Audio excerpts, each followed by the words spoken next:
Do you ever think to yourself, man, why is it so hard for me to just do the things I need to do and focus and remember things and manage my time and be organized and remember things and not get sidetracked? Ha! Yeah, me neither. When I was a kid, I was pretty much the picture-perfect depiction of a good student. I was well-organized, always turned in my work on time, got good grades. I even did my homework on Fridays instead of procrastinating until Sunday night. Sure, I didn't like studying and found it hard to focus during it, but who didn't? Saying all those qualities put together, that doesn't sound like the brain of someone with any kind of attention deficit hyperactivity disorder, does it? I was well-behaved, didn't feel like I struggled much in school, and didn't cause any trouble. That is, up until I moved out of my parents' house for the first time to go to college. Gradually, I started slipping. I began skipping classes a bit when I just didn't feel like going, would wait until the last moment to start classwork, and lost a lot of motivation because I wasn't interested in any of my schoolwork. But overall, even though it was pretty out of character for me, I chalked it all up to the fact I was simply over going to school. At the same time, my YouTube was really kicking off, and all I wanted to do was that. Of course, I wasn't gonna be as good of a student when the silly YouTube videos were doing numbers. I finished a single year of college and convinced my parents to let me take a gap year to see where this YouTube thing can take me. Spoiler alert, the gap year turned into me never going back. I'm a college dropout. So great, I've eliminated the boring school part of my life that weighs me down. Now I can go back to being organized with my new exciting passion job, which entails being my own boss and having to manage and assign myself all of my own responsibilities 24/7.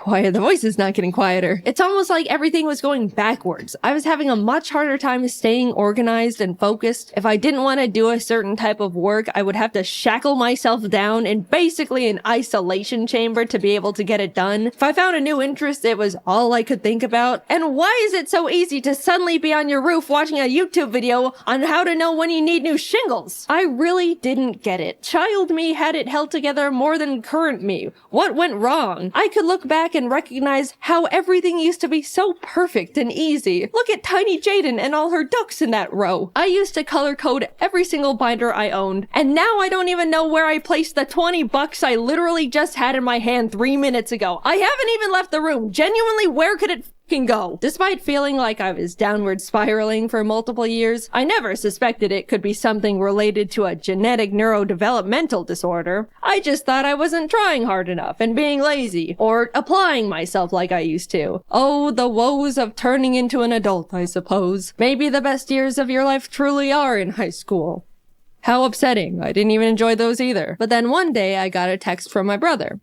I got diagnosed with ADHD.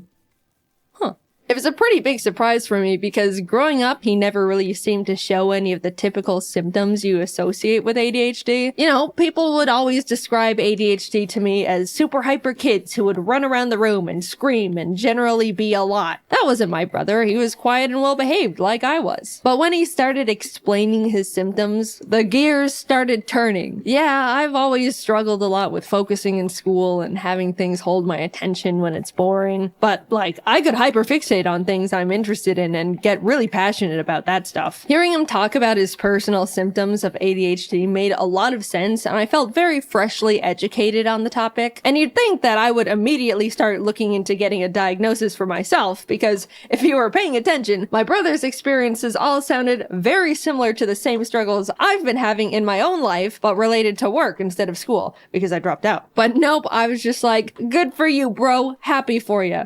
Or, I'm sorry, I don't know. Anyway, back to struggling to simply open up my drawing program as if 2 blocks of iron were welded to my wrists. Imbalance of brain chemicals? Nah, this just happens from time to time. It's normal. Just the laziness kicking in. I hate Mondays, am I right? Even though I didn't instantly think there was a possibility of me also having ADHD, the mental seed was planted. It's genetic, so I knew subconsciously it ran in the bloodline. It took a few years after my brother was diagnosed for me to really sit down with myself and consider that I, too, could have ADHD. Shocking revelation, I know. Foreshadowing, where did you come from? Things in the focus and productivity department were just getting worse and worse. I had the attention span of a cartoon dog, would completely forget things as soon as they entered my head, would hyperfixate on random stuff like an addict, and there was constant civil war happening inside my head to get one thing done, even though I knew it would only take like 15 minutes. You don't understand.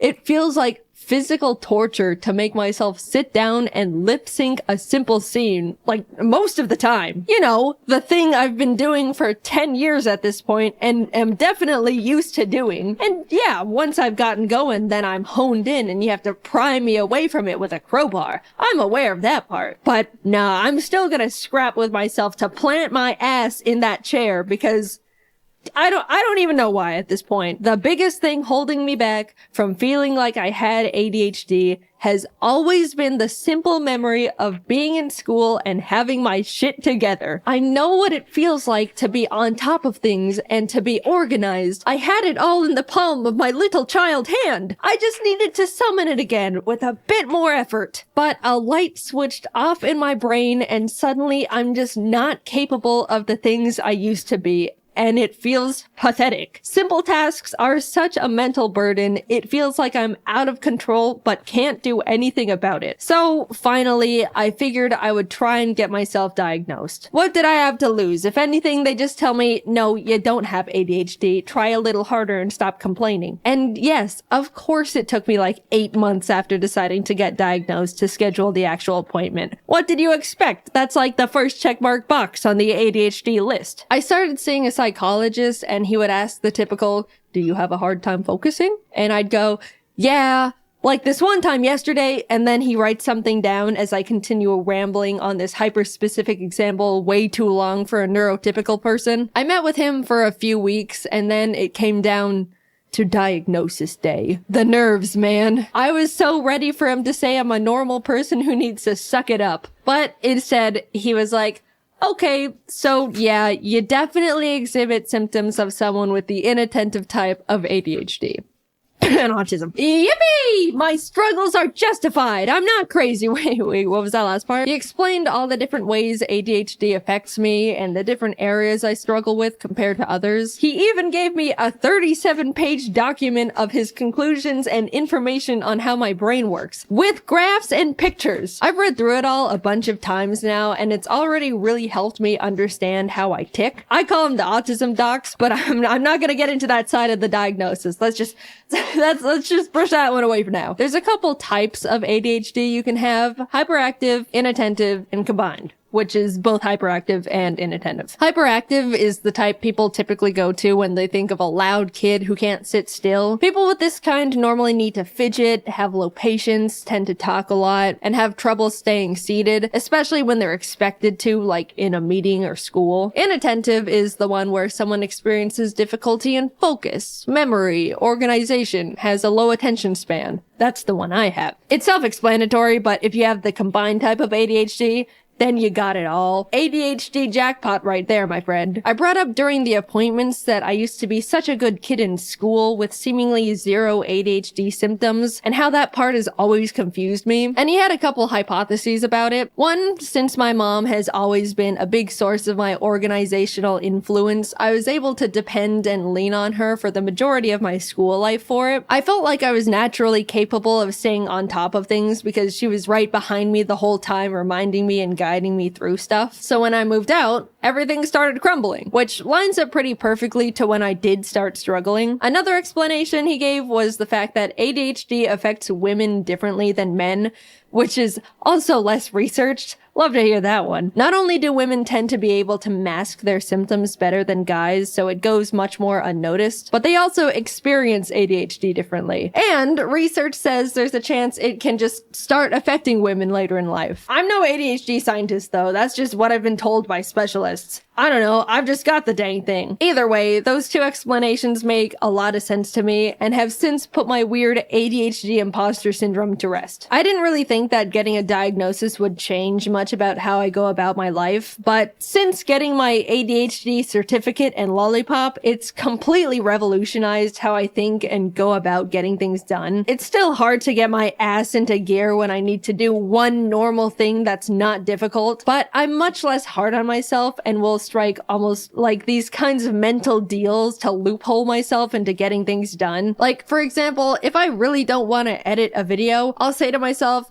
okay, I know it's gonna be super hard for me to immediately start that task, so I'll get myself into the mindset of getting things done by doing a simple other task I don't find difficult, like cleaning my room. That way, I'll feel productive and can transition that into tackling the original task much easier. It doesn't always work, but it's the mindset change and overall understanding that sometimes I'm gonna have to go about things in different ways that's helped me a lot. Also, after being diagnosed with ADHD, I didn't have much desire to get medicated. I figured just knowing I have it would be enough to get things into gear, and I didn't really need medication that badly. But the content creator in me also thought, well, if I'm gonna write a script about having ADHD, it would be nice to be able to talk about what it's like to be medicated, even just for a day. So I got prescribed good old classic instant release Adderall. Instant release means I don't have to take it every day. I can just take it when I need to get stuff done. It affects me immediately and then wears off after a few hours. There's also extended release, which is the kind you take every day and gives you a constant steady stream of medication. It wasn't until I had the Adderall in my hands when I realized the idea of taking it for the first time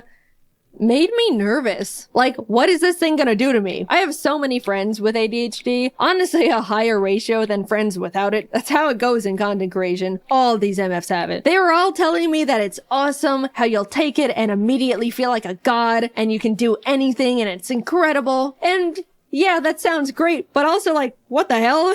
What do you mean I take this little pill and suddenly all of my problems seemingly disappear and I gain superpowers? That's scary. That sounds like the thing every adult in a 20-mile radius warned us about when we were kids. Am I gonna feel like a completely different person? I don't know if I'm ready to experience immortality. I put off taking Adderall for so long because I was irrationally scared of the tiny blue pill, but coincidentally, I really needed to get a script done. If I take too long to write a video script, then the team runs out of work to do, and then I have a bunch of people sitting around and waiting for me to give them more work so they can pay their bills and survive and stuff. But for the freaking life of me, I just could not get myself to sit down and write that script. My body and soul found it mentally easier to backflip off a bridge than write words on the computer. After literally 2 months of my brain going, ooh, you better write that script. I won't let you enjoy a single moment of your life if you aren't writing that script. I don't wanna. Get up, go to the bridge. After that constant loop, I finally swallowed my fears and took my first Adderall. I had talked to James a lot about what Adderall is like since he's been on it for a few years now. And after I took one, I was messaging him like, I did it. I ate an Adderall. How long does it normally take to start? How do I know? What do I do? And he was helping me a lot and giving me tips. Then, like 20 minutes later, I felt it. All the nonstop thoughts going on in my brain went silent. I could think clearly and in like a line. My mind wasn't racing a mile a minute. I was able to sit behind my laptop and write. It was incredible. I was messaging all my friends about it the entire time. I can write my script and not get distracted. I don't have to take a mental break every 10 minutes. I can remember things. Kelsey sent me a message and I thought, I'll check that in a bit. And I remembered to check in a bit. And respond! When I opened a new tab to look something up, I didn't go down a random unrelated rabbit hole. I picked up my phone to check something and didn't impulsively scroll Twitter for an hour. I can write words so easily. How am I doing this? What do you mean I can feel like this whenever I want if I just eat the tiny blue pill? I refuse to believe regular people can function like this on a day-to-day basis. No way. It wouldn't be fair. You guys don't have loud, non-stop voices in your heads preventing you from doing normal things? Come on, just admit it. You can't pick something up and immediately keep remembering what you were supposed to be doing with it. You always forget and feel crazy. Come on. Come on. I was so suspicious that on Adderall, either nothing would happen and I just wouldn't feel anything, or I would feel like I'm a totally different person experiencing some higher-than-life manic episode. But no, I just felt like myself, but with my shit together. And that's the part I couldn't believe. After 2 months of war, I finally was able to plant myself down and write my damn script. You wanna know what script I wrote while experiencing Adderall for the first time? This one. I was struggling to write a script about ADHD, and the thing that finally pulled it out of me was Adderall. Come on, you gotta admit that's funny. Yeah, it was great. I didn't think my head was loud before, or I was that impulsive, or had that hard of a time focusing. But now that I've been able to peacefully sit in one spot for hours and not need to take a break, or check social media, or get distracted by some stupid tangent I don't actually care about, yeah, this changes things. I still can't believe what I was able to accomplish. Writing a script in 3 hours. Compared to my typical 12 hours. AKA one mediocre thing with no struggle at all. And you wanna know what I did right after I wrote this script? I immediately got up and cleaned the bird's room. Without rotting in bed for 3 hours beforehand. I just went from one task to another. Without thinking about it. All you neurotypical people must be thinking I'm literally pathetic and useless, but I know my ADHD brethren are out of their chairs right now hearing that. I'm not standing before you all to give you scientific data and information on ADHD, or diagnose you, or even promote prescribed drugs. I'm just here to talk about a big and recent experience in my life, how much of an impact and effect it's had on me, and how awesome feeling normal is. Seriously, being able to take a deep breath in mental silence is incredible. Cherish that feeling if you don't have a neurodevelopmental disorder. It took me 26 years to realize my woes were not actually woes, but symptoms of brain chemical deficiency. I'm writing this video, all things considered, pretty recently after being diagnosed, and I'm still trying to learn how to rebuild my life in a way that lets me optimize my productivity and get things done at a normal level. But so far, I've come so much further than I thought I could simply by knowing what's going on up there in the old noodle. And Adderall. If you're on the fence about being diagnosed with something, I get it. It's scary. It's scary to think you might have it, and it's also scary to think you might not have it. It's an odd place to be. But for me, having a concrete answer from a professional is what got me to finally stop feeling stuck in place and actually start moving forward again. It's been great. I'm excited to keep learning more things about how my mind works and find new ways to improve my day-to-day life. Cheers to getting normal shit done. In case you missed it, I have new merch! For a limited time, you can get yourself a new and improved Ari plush and a completely new soft Ari jacket. I love both of these products, and up until June 23rd, they could be all yours! If you miss it, you'll never know how fluffy and pillowy the jacket is. Oh, it's like a cloud. Or how cuddly and friend-shaped the plush is. Plus, it's a great way to support both me and the team while we continue to make animations for you. Check them out at JaidenAnimations.com. Thanks for watching the video, and good luck simply existing to all my ADHD brethren out there. I'm right there with you. I believe one day you'll respond to that message in your inbox. Hang in there. You already know I like art. But there's other things to me, you know? Aside from art. I like other things too. Like art. In instrument form. When I was 5 years old, my mom put me in piano lessons. And even though I didn't understand what piano really was at the time, it just became a part of me as I grew up, and I still enjoy it to this day. If you didn't know I play piano, then you must be very new here. Do your research. I literally posted a piano video like, 6 videos ago?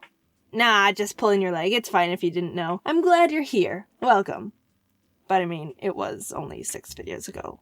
So, I took lessons at this little place down the road. It was quaint and homey, just a really great atmosphere. The owner was this sweet old lady, and she had so much passion for running the place and teaching kids piano. It was great. Until around 8 years later when the place was bought out by another owner. I don't know the exact details, but I'm assuming it was because the place was going downhill a bit and the owner couldn't keep it. So now the little piano place is being run by new people. And they sucked. They literally had no care or respect for the place and only wanted to make money. All the passion was gone, and you could feel the life drain out of the poor place every day. They branched out to other lessons, which doesn't seem bad, but there would be electric guitars playing at the same time as violins, and during my private lessons, there would be some kid blasting it on the drums a couple rooms down. Nothing worked. There was no synergy. But no, it got worse. The new owners renovated the place to add dance lessons. So not only are there frickin' drum solos playing at the same time as one-on-one piano lessons, but now there's an extra layer of background noise of bad hip-hop music. I remember trying to play a Mozart piece I was assigned, and halfway in we were interrupted by... A lot of people were complaining, but the owners didn't listen. Or care. More variety means more profit, so off with you, peasants. We decided to leave when they added karate classes, so that's how I stopped lessons. To be honest, I already knew the basics of piano, and they were kinda just throwing songs at me to learn, and when I got it down, I just move on to the next and totally forget about the previous one. You know, like when you study for a test just to pass, and then walk out of class the same day like, nice, now I can forget everything. So I was kind of getting bored of the whole routine anyway. For 2 years, I stopped playing piano. I thought I could only play what teachers told me to, and wasn't interested in the majority of what they were giving me. I was tired of the typical classic songs and stuff. Not trying to say classical or any of that style of music is bad. I was just sick of learning them and was overall disinterested. Keep in mind, I was doing it for 8 years. In the summer of my junior year of high school, I remember hearing a Pokémon song and thought, you know, this would be really pretty on the piano. I wonder if people have made it into sheet music. And thus, I was introduced to a whole new world of piano music. Jaiden, you aren't a real pianist unless you only play Beethoven and Chopin and Mozart. Anything else is a disgrace to the piano. What are you doing? Do you mind if I use this scalpel to just try and make a big incision in your head? What? Why? You seem a bit close-minded. I started downloading a bunch of video game sheet music I was attached to, and I was re-inspired to pick up piano again. Yay, happy ending! Don't give up on your dreams, kids! Sparkles, fireworks! But what you don't know, unless you know me personally, or have been stalking me for the past 14 years of my life, is that I've actually had my fair share of playing a lot of other instruments too. I was a bit of an instrument dolphin, diving into one instrument, dropping it, and diving into a new one. Repeat cycle. The United States education system is dumb. I think we all already knew that. Also, shout out to Arizona for being one of the best states in the US for education. Haha! So I don't know about you, but my elementary school forced 3rd graders to take a Suzuki class where you learn how to play the violin. No one liked it except the 3 or 4 kids whose parents already forced them to learn violin before that. The only thing I looked forward to in that class was trying to get the special violin case with the black interior instead of the normal blue. I realize now that was just the school having absolutely no money and buying whatever they could find to have enough violins for the amount of students. But it was special to me, alright? Nothing else to say about my violin experience. I literally don't remember anything else but just wanting to be the first to the only black violin case. Don't turn that into a racial thing. Looking at you, Wall Street Journal. In 4th grade, they let us choose if we wanted to stick with the violin or switch to a viola, cello, or bass. I chose the cello. Nothing else to that story either. I just played the cello for a year and then dropped it. There was this one girl in class who was literally the smallest out of everyone. Insert easy typical short joke. She chose the bass. The thing was frickin' 2 times the size of her, height and weight-wise. It was almost torture watching the poor girl haul this obnoxiously large instrument to class every week. So that's how the Egyptians built the pyramids. The school also forced us to learn the recorder. That was a nightmare. All I remember about those days were... guitar! Dudes, calm down with the instruments. What are you trying to do? Turn us into a parade? Again, the school was shoving more instruments down our throats when they barely had the budget to pay for complimentary pencils in their own classrooms. Hey, I don't think you need to be throwing away your money to random crap. You know, I think there's some other people there who could benefit from a bit extra in their salaries. So the school bought guitars, but not enough guitars. They couldn't afford enough for all the students in a class, so we had to share them in groups of 3. 3! Not even 2! You tried. One student would have to play a chord, and then the other 2 would just stare at them. No one learned anything. Imagine trying to learn how to write the alphabet, but hey, no. You can't write the letters. You have to watch someone write the letters. Kinesthetic learning style? What's that? School...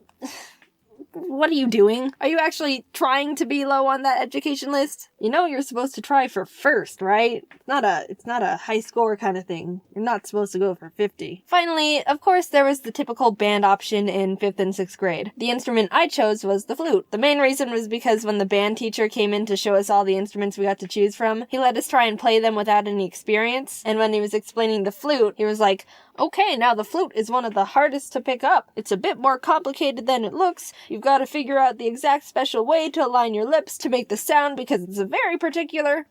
Holy mother, I am the chosen one. This is a sign from the heavens. Great God, Apollo has destined me to play this flute. Get wrecked, mates! I actually really liked playing the flute. Since I already knew how to read sheet music from my piano lessons, I was already a step above most of the students, and I had fun. But I had to drop it after 6th grade because taking band in junior high didn't fit into my schedule. Instead, I chose to take an art elective. And you know where that led to. Alright, serious business to talk about here. It's actually important. I've noticed a lot of people have been going out of their way to send threats and really horrible messages to other people that, I guess, create similar content to mine. And I just wanted to say, dude, stop. I'm getting embarrassed on behalf of what you're doing. These people aren't copying me or anything. They're just having fun making videos. Calm down. They're getting really unmotivated and sad. You're kind of ruining it for everyone. You may not believe it, but what you say and do online does have an impact on people. You have the power to really hurt someone, but at the same time, you also have the power to make someone happier. So, I mean, it's your choice if you want to create a good impact or a bad one. I don't really care what you do. I'm not here to be your mom. Freedom of speech and everything. But, I don't know. Stop comparing everyone to each other. Just let them do their thing. They're not pretending to be me or anything. There's a difference between taking inspiration and straight up copying. Think about it. If everyone was copying each other, then there would only be a few channels on YouTube. Only one animation channel, only one gaming channel, only one vlog channel, etc. Everyone else is a copy in your eyes, right? What makes channels different are the personalities behind them. Content can be similar, but everyone's so unique, identity and charisma-wise, that every channel is kind of in their own category. Just everyone chill, okay? Cool. Have a good rest of your day. Back in April, Chiikawa started teasing their newest project, Chiikawa Park. Despite them not revealing any follow-up details at all, I was obviously frothing at the mouth. Over the next few months, information slowly started being unveiled until finally, teaser photos. Oh my god. Chiikawa is real. I had to figure out how to go. But to anyone who knows how Japan works, you'd understand this is a much more difficult mission to accomplish than suggested, because practically everything is executed through randomized lotteries. You can't just camp a website and refresh 5 times a second in hopes of being the first to buy all the tickets to resell like the barbaric ways of the West. You apply alongside 100,000 million people, then pray on your hands and knees to the gacha overlords, knowing you ultimately have no power in this world whatsoever. I lit my manifestation candles and let the overlords choose my fate when I secured tickets. Chiikawa, thank you for shining your light down on me. I figured since I'm gonna be flying all the way back to Japan for the park, I might as well spend my time as surrounded by Chiikawa as I can. So I ended up turning it into the most jam-packed Chiikawa-themed trip I possibly could. Sarah, good friend and fellow Chiikawa enjoyer, and I hopped on a plane and sped off to Tokyo to experience possibly the most obsessive yet exciting time of our lives. After landing, sleeping, and waking up bright and early, I was practically buzzing with excitement, knowing today was the day I was going to witness the most anticipated Chiikawa event the franchise has created yet. Equipped to live through the most memorable day of my life, we headed off to the park. As we were driving, my head was still buzzing with questions about what the event was even gonna be like. The promotion of the whole thing had been super secretive. I really didn't know what to expect going into it. The car pulled up, and we were greeted by giant Chiikawa and friends wrapped around the building. This is how I knew it was gonna be huge. Please prepare yourself. We walked through a very hypnotizing Chikawa portal that opened up to the welcoming first room. You could sit in Rocco's car, see Shisa and Ramen Yoroi-san chatting together, and even spot a cheeky little Momonga and Furuhonya. Also, naturally, there is a huge wall of Chikawa hats and headbands for purchase right out the gate, so you could walk around sporting your Chikawa Oshi. I will say they went all out on the character headband selection. Almost every single guy in the series was there, including the random enemies. As someone who tends to like super obscure side characters in series, it warmed my heart. Deeper into the room, you can find a real-life replica of Chikawa's actual home. Please don't disturb them too much, though. They're very busy studying for their reading exam.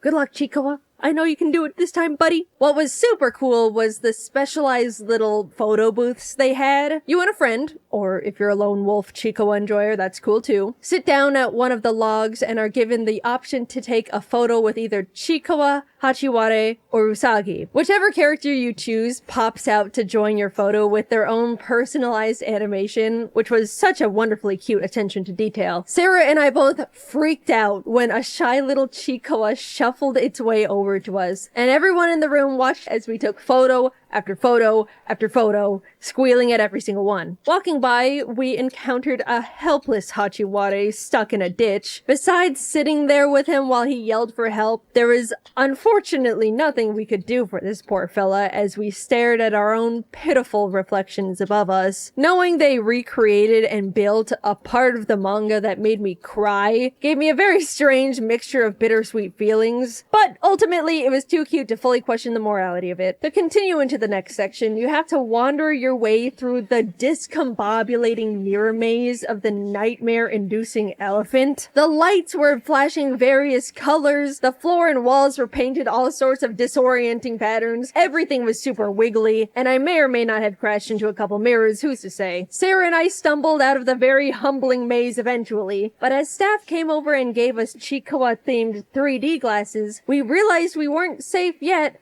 as there were multiple screens of various enemies hacking and slashing and call-fat spitting in our direction. You really don't realize how many evil, treacherous creatures there are in the series until you sit in front of every single one as they try to get you. In fact, I'm realizing now a lot of the experiences Chikawa Park puts you through are the evil, messed up, life-threatening parts. True Chikawa fans know the series isn't all sunshine and rainbows like you'd expect looking at it from the outside, but that is the part about Chikawa that I love the most. Even in the most wholesome of lands where there can be giant rivers of miso soup, meadows of plants bearing toasted buns, and friendly neighbors that just want to buy cute pajamas, you can still get hit with 8 whole days being kidnapped, starved, and thrown in goblin jail for eating the wrong stupid-ass mushroom.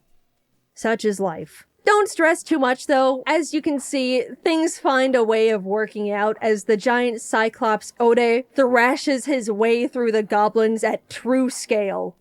I really liked this section. After you all nearly escape being eaten by goblins, you're led into the shelter of a nearby temple. Chikawa and Hachiware bear curious looks, innocently wondering what could await them ahead. And as you pull back the curtain of the next room, it's the evil, dark, and twisted snake that curses everyone with eternal yearning for the mines, already amassing an endless hallway of brainwashed civilians. Which masochist on the design team pitched this one? Who was it? No, they even have crystallized Usagi. There's a tried and true hater amongst the Chikawa Park designers. And honestly, they deserve a raise. As you try to hurry your way out of the temple, Hachiware is seen having to unsheath his tiny claws in self-defense of a guard. Up ahead, Chikawa hides behind a mirror as the snake tries to zap them with his crystallizing gaze. It's implied the beam reflects off the mirror and kills the snake, but they don't specifically show it. Yeah, I suppose we should draw the line at actual death in the silly little Chikawa Park experience. Everyone is busted up and bruised, but finally free to leave the malevolent temple. What lies past these doors? Well, with the craziest luck, we happen to be there as Chikawa and Momonga were out that day to greet people. I almost crumpled to the floor right then and there in front of every single employee. Hi, Momonga. I'm a big fan.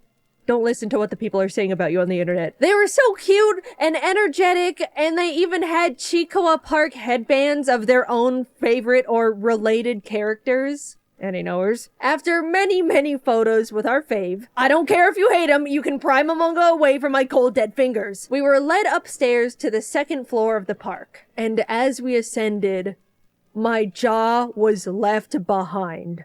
The entire second floor of Chikoa Park was completely dedicated to custom, exclusive, never before seen Chikoa merchandise, which, yes, does imply the full story of the walkthrough experience on the first floor is you living peacefully in the world of Chikoa, getting trapped in an inconceivable nightmare maze, somehow escaping only to find yourself being jumped by every violent creature within a 10-mile radius, being thrown in goblin jail, breaking out and running away to a nearby temple, finding yourself surrounded by enslaved creatures controlled against their will to do grueling manual labor for eternity by an evil snake that crystallizes one of your best friends, watching poor anxious Chikoa pushed to kill in order to release the curse, and everyone escaping within an inch of their lives.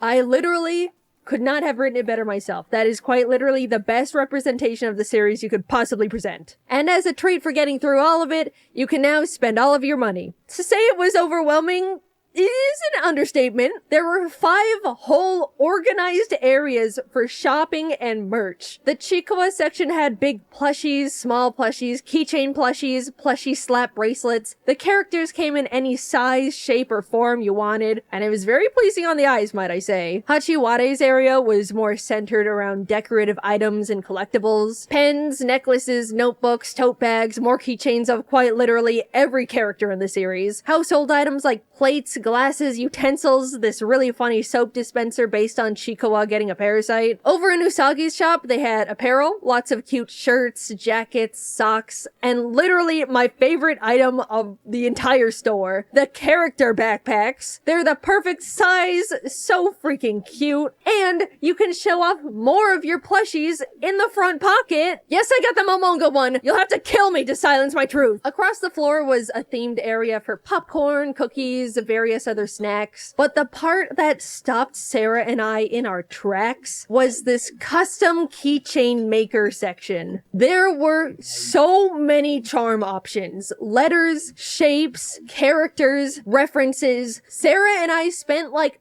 15 minutes sitting on the floor together trying to figure out what we even wanted to make. There were too many possibilities. This was probably a lot to digest all at once, so to take a little breather, we can play the little carnival games around the corner. Meatball Korogashi is simple. Roll meatballs down the chute to try and get it in the skee ball hole. You get a trial roll, which Sarah and I both sunk, and then 3 real meatball rolls, which Sarah and I both utterly failed. In the other game, Kumonosu Catcher, you had to fling the butterfly-ified Chikawa, Hachiware, and Usagi into spider webs. Kinda messed up, but look, I'm here to win. I didn't get a single one in the net. I was just trying to keep them safe. Sarah actually got one in and won a giant Chikoa pillow. Questionable morality yet again being presented in this twisted establishment, but God, it's a good pillow. Chikoa Park is such a wonderful celebration of the franchise, and I'm so happy it's been successful enough to earn such a grand building and experience. There are so many little details crafted with love and dedication that any Chikoa fan would appreciate, and the inclusivity of all the characters means there's something for fans of any creature. Yes, even that evil goddamn star that I want to splat with a fly swatter. Alright, well, that's, why are you're looking at me a little funny, I don't know what you want from... Okay, yes, we got a shit ton of merchandise. Everyone watched as Sarah and I frolicked around the merch floor quite literally like Jaiden in a Chikoa shop. It took like 15 minutes for the employees to ring up each of our hauls. Everyone was happy for us and encouraged us to get things, but Sarah and I couldn't help but visibly succumb to the shame. With what broken Japanese I knew, I tried to make conversation with the clerks while we waited. Sumimasen. Chikowa daisuki. Hazukashi. If you're wanting to see the Chikowa Park Hall, you're getting a bit ahead of yourself because you might have forgotten we still have more Chikowa locations to go to. There's more. So much more to add to the final hall. Next up was the Chikowa Ramen Shop. The theming of everything was so fun. It was just like a little Japanese ramen spot with all the characters designed to look like they were employees. And even the glasses and bowls were specifically designed to match the atmosphere. Sarah ordered a Momonga soda, which looked like she enjoyed. And I couldn't help myself from ordering a Kurumanju beer. Yes, it was noon. Yes, I don't really like beer. And yes, I get drunk way too easily. But I simply could not pass up the opportunity to have a taste of Kurumanju's iconic favorite beverage.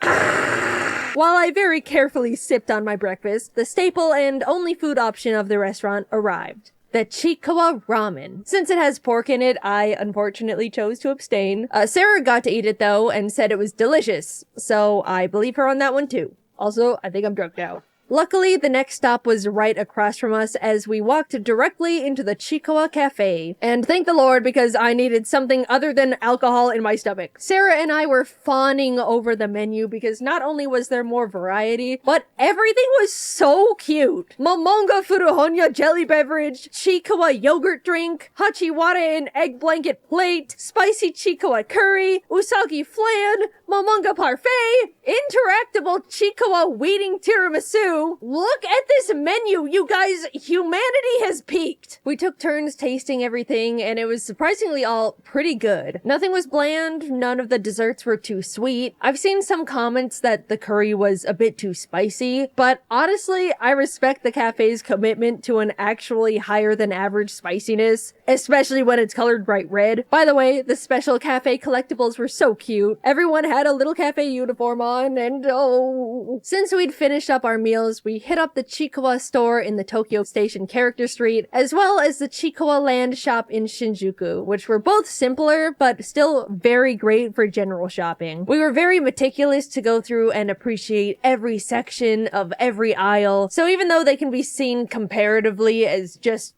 typical shops, you can imagine we spent lots of time there too. Despite us going to so many Chikowa locations, nothing ever felt repetitive. Even with the small little shops, Chikowa is somehow just so incredibly locked in on making great merch. I don't know how in the world they do it. Plus, they're constantly spitting out more and more. I thought getting into Miku was awful for my wallet, but I'm sorry, Chikowa.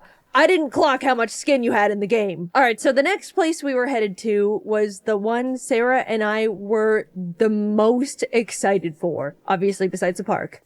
The Chikowa Bakery.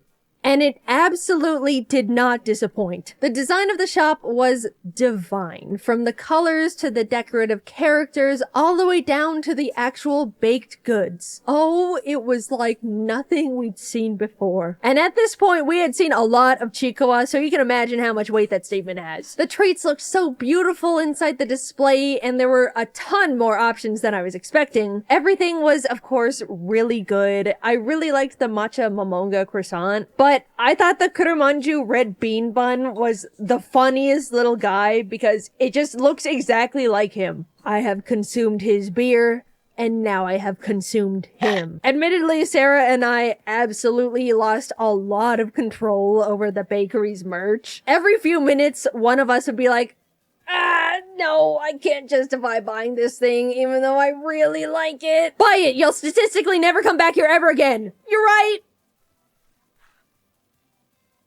This was the perfect day. I woke up, was surrounded by Chikowa for 12 hours straight, and then went to sleep. But I'm sure you want to see the damage. Alright, you've been patient. Witness the spoils of our Chikowa adventures through Chikowa Park, the ramen shop, cafe, bakery, Tokyo Station, and store. I admit it looks pretty extreme, but I have an explanation that's not mental illness. Since I've dragged so many of my friends into the Chicoa rabbit hole alongside me, I wanted to get them all gifts to, in a way, celebrate this experience with them. I was only able to bring Sarah along for this trip, but given the opportunity, there would have been so many more people by my side for it. Just that thought alone hit me a bit hard and made me feel really grateful. I grew up with, at the time, pretty niche and uncommon interests, and for the longest time didn't really know what it was like to actually be able to bond with people over shared fixations. Over time, I made friends that got me into their favorite franchises, but Chicoa felt like the first time I was able to get them into my favorite thing and have them genuinely enjoy it. Watching the people in my life take the time to actually get into the manga or anime, talk to me about their favorite characters, send me Chicoa art or memes they found and wanted to share, it felt really new, and I guess I just didn't realize how special it could be to me. So I wanted to spoil as many friends as I could, and given how insane the haul in the end was, it actually made me digest how many friends were impacted by my general excitement, and how many people I can share a mutual interest with now. Any character you saw in the pile that wasn't Chicoa, and in some cases Momonga, was meant for someone in my life that I got sucked into the franchise alongside me. A symbol of someone who I've spent hours talking to over this little thing, and someone that's made me feel really appreciated for simply taking the time to give my favorite thing a try for the first time. To break up the sappiness, I will mention that as soon as I finished setting up this giant wall of Chicoa merchandise to record that shot, Sarah brought her Japanese aunt and cousin over to our hotel room. So these two wonderful, normal ladies who did not speak a lick of English simply walked into Sarah's friend frantically hunched over a giant hoard of probably the most obsessive and off-putting mound of greed they'd ever seen in their entire lives. Without being able to explain it all. Jugo Tomodachi. Chicoa Tomodachi. Hazukashi. Since my last Chicoa video, I've seen more and more people finally get into the series as well, and it makes me so happy. It's a long way out, but I hope that one day America can have even a fraction of a Chicoa park that Japan has built, because it's awesome. Thank you for watching, happy end of the year, and long live Chicoa. Welcome to 2018, Jaiden. What's different? Nothing yet, I don't think. If you're like me and don't plan on doing anything extraordinary this year, but still want to spice things up, I have a few suggestions. You know me, living life on the edge. I'm exciting, I'm adventurous. Of course, the best way to make life more interesting is to induce a variable of surprise and the unknown. In 2017, I conducted my own apple research. I just ate a bunch of apples. Here we go. I just got really curious one day. There's so many different types of apples, and I don't know jack rabbit about any of them. Did you know there's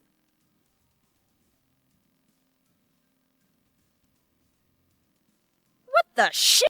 Did you know there's 7,500 different varieties of apples? 200 in the US? Because that was the first time I actually Googled it. I didn't eat 7,500 apples last year, but every week when I went to the grocery store, I'd get a different type of apple I hadn't had before, so I'd be learning about a new apple every week. It sounds stupid, but shut up, I learned a lot about apples. You're such a vegan. So growing up, Mom always got us either Fuji or Gala apples, which are some of the most common apples in the US. This is all just my own opinion and research, by the way. If you have a different opinion, good for you. Gala is pretty much the standard average apple. Nothing bad, but nothing fantastic. Fuji are a bit brighter in flavor and crisper, but they're both good standard apples to make a constant variable. Ha! See, I learned something in 7th grade science. Now, yes, this is happening. Back again with another legit food review. Golden Delicious are softer and less sweet than Fuji and have more of an applesauce taste. I'm aware of the irony in that description. Crips Pink or Pink Lady apples are firmer than Fuji but more tart. I don't like Red Delicious. They have a thick skin and mediocre flavor, and if you get a bad one, they're super gross and spongy. Everyone knows Granny Smith. She's green and tart. Sugar Bees are a lot crisper than Fuji and, like the name suggests, super sweet. A top tier apple. Envy tastes pretty much like Sugar Bee. Call me apple racist. Jazz apples were a disappointment, mainly because I thought the name was cool and the grocery store had a fun little name tag for them. They didn't taste all that great. Ruby Frosts, No, wait, I'll go faster. Have thick skin and are kind of sour, but not as much as Granny Smith. Pacific Rose are my favorite and the best apple. If anyone tries to tell you there's a better apple, they're probably right because they only tried like 15 out of the 7,500 varieties, which is like 0.2%. But these are the ones I buy all the time now. Honeycrisp apples are crisp. Nah, they're good, but they're more expensive. Peru apples are really crunchy and taste like a weak gala. Rockets are super small and have a unique aftertaste. Macintosh are surprisingly super soft and sweet and taste nothing like a computer. Brayburn, also known as the worst apple to ever be genetically created. I tried it for the first time and was like, ugh, ew, whoa, what the freak? Like, it's trying to be sweet, but also tart at the same time, and it's like, just pick one, you're just a dumb apple. Apparently, they were created by accident and are a hybrid of Granny Smith and Lady Hamilton, so they're not even supposed to exist. Jeez, Granny Smith, use protection. But, I mean, to give them credit, that's pretty progressive considering it was the 1950s. Apparently, Brayburn is also a My Little Pony character. Anyway, avoid at all costs. I hope all the Brayburn trees burn in a giant fire and rebirth into Pacific Rose ones. So now you're an apple master. Like me. Apple Research gave me something to look forward to each week and isn't very expensive since they're apples. I'm also currently running a similar experiment on mint gum flavors. If apples aren't good enough for you, then try doing something you normally wouldn't do. But not because you're a new and improved person, just to try and get a good story out of it. If you start trying to induce good stories, eventually you'll get one. When I was still in college, I had to take a service learning class where we had to earn 75 hours of service from some sort of internship without being paid. The one I chose, completely on my own, not because it was the closest to campus and I didn't have a car, was working as a teacher's aide at a children's Montessori. Don't know what a Montessori is? Me neither when I took the internship. It's a children's school where the teachers focus more on letting the kids learn things on their own more naturally than traditional teaching methods in elementary schools.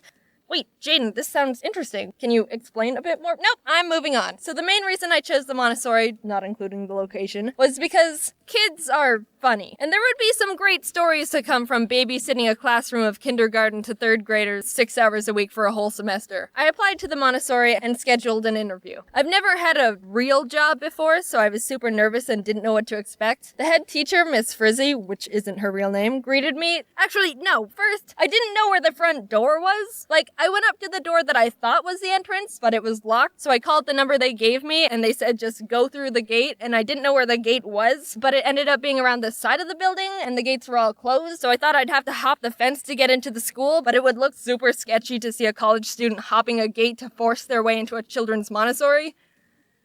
But I figured it out. So I met Miss Frizzy, but not in our own room. It was in the middle of the kids' class time when they were all running around with books and puzzles. She was like, "Hey there, nice to meet ya," and pulled out a kid's chair because they didn't have anything else. I sat down and my knees crunched up to my chin. It was a lot more casual than I thought it was gonna be, and probably should have been. There was one part where she was like, "Do you have first aid training? You legally need to have that if you want to work with children."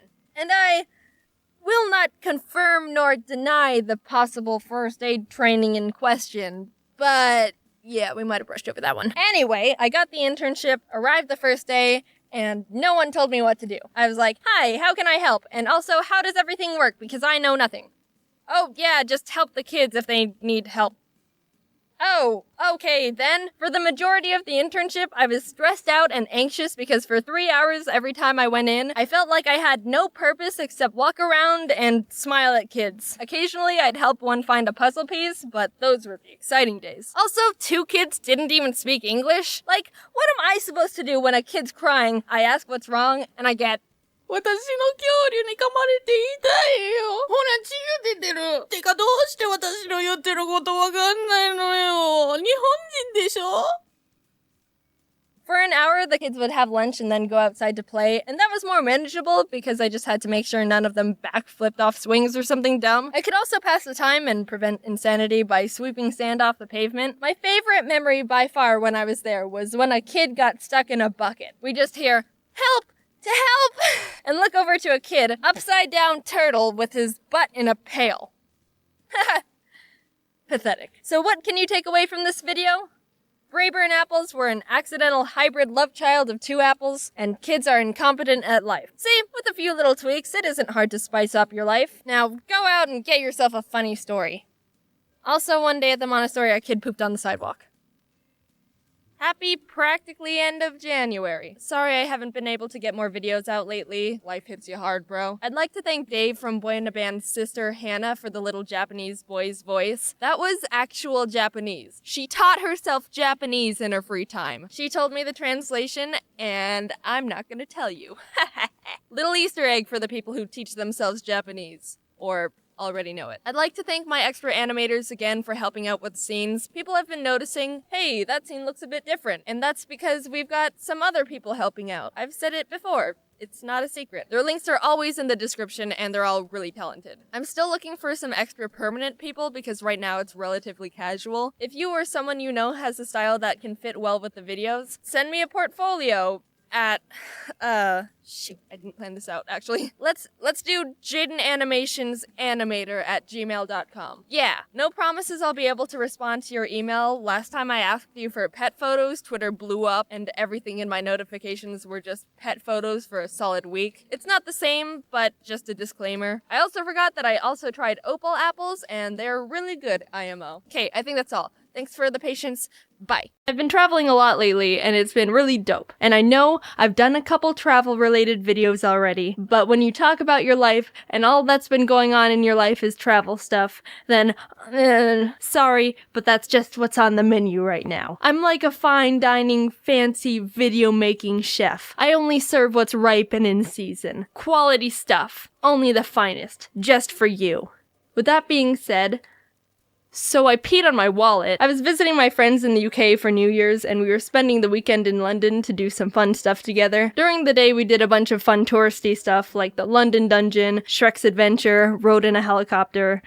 Alright, that's a lie. Shrek's Adventure wasn't that fun. We were in line for like an hour, and the actual thing was more childish than we thought. He didn't even fly out the window like in that one video. Anyway, we were back in the hotel about to go out and get dinner when I realized my wallet wasn't in my pocket. I thought I left it in my backpack or something, but a quick rummage around confirmed that, guys, I have indeed lost my wallet. They were understandably freaked out. Like, out of all the things you can lose in a foreign country, a wallet is pretty up there on the not good chart. It could have fallen out of my pocket at any point of the day, and we'd literally been all over London. Here's the thing. I don't like bags or purses because I think they're too much of a hassle to carry around, and I don't like the feeling of minor inconveniences because I'm a baby. So a couple months ago, I got a new slim wallet that can fit in my tiny woman jean pockets. That was super great, but I realized pretty early on that it slips out of my back pocket really easily when I sit down and stand up because of the aforementioned tiny woman jean pockets. But for some reason, I still think drastically increasing the risk of losing all my credit cards and identity is still less convenient than carrying a bag. Either way, what I'm trying to get at is that all day I was constantly checking my wallet was in my pocket because I knew it can fall out easily and get lost. And I was doing a great job. Until it fell out and got lost. My friends were more freaked out than I was. I think my brain's at a point where it's tired of using extra energy to be overly anxious because of the dumb crap I pull, so I was pretty calm. Or maybe I'm incapable of feeling anything anymore. I retraced my steps in my head and concluded that I most likely lost it at Shrek's Adventure. I remember having it at breakfast and in the helicopter, but maybe not in Shrek's Swamp. My friend sent an email to Shrek's Adventure because for some reason they don't take calls, and we were gonna have to wait until the next day to hear back from them because they were closed by then. Backup plan was that if it wasn't there, and I didn't find it before then, I'd just have to cancel my cards and get new ones.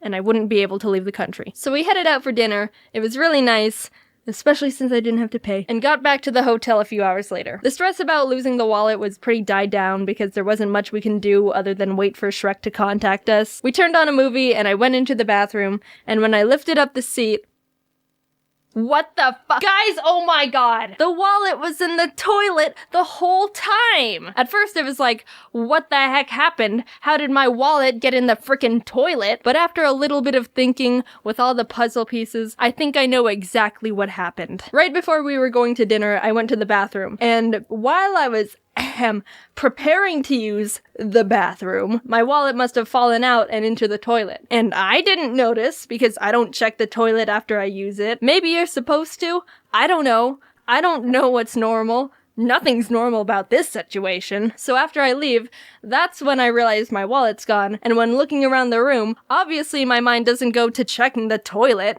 So we emailed Shrek. Shrek, you're never gonna believe where we found it. But nope, it was sitting right here in the toilet. I actually was good at keeping track of my things. I didn't lose it at Shrek. Here it is. I totally peed on it.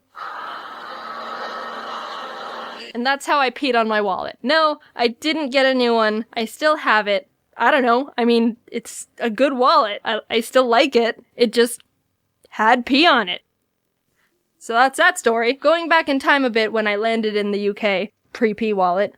PP for short. I was waiting in line to get through customs when this guy bumps me from behind. I was standing still and the line wasn't moving, so it was kind of weird that happened, but he was immediately like, oh man, sorry about that. So I told him it was alright. He bumped me in a way that he ended up a little in front of me, so he goes, well, you were in line first, and then gestured that I reclaim my spot, and I was like, oh, thanks, and stepped forward. But he didn't step back, so now we were standing next to each other, which felt weird. Then he started trying to make some small talk.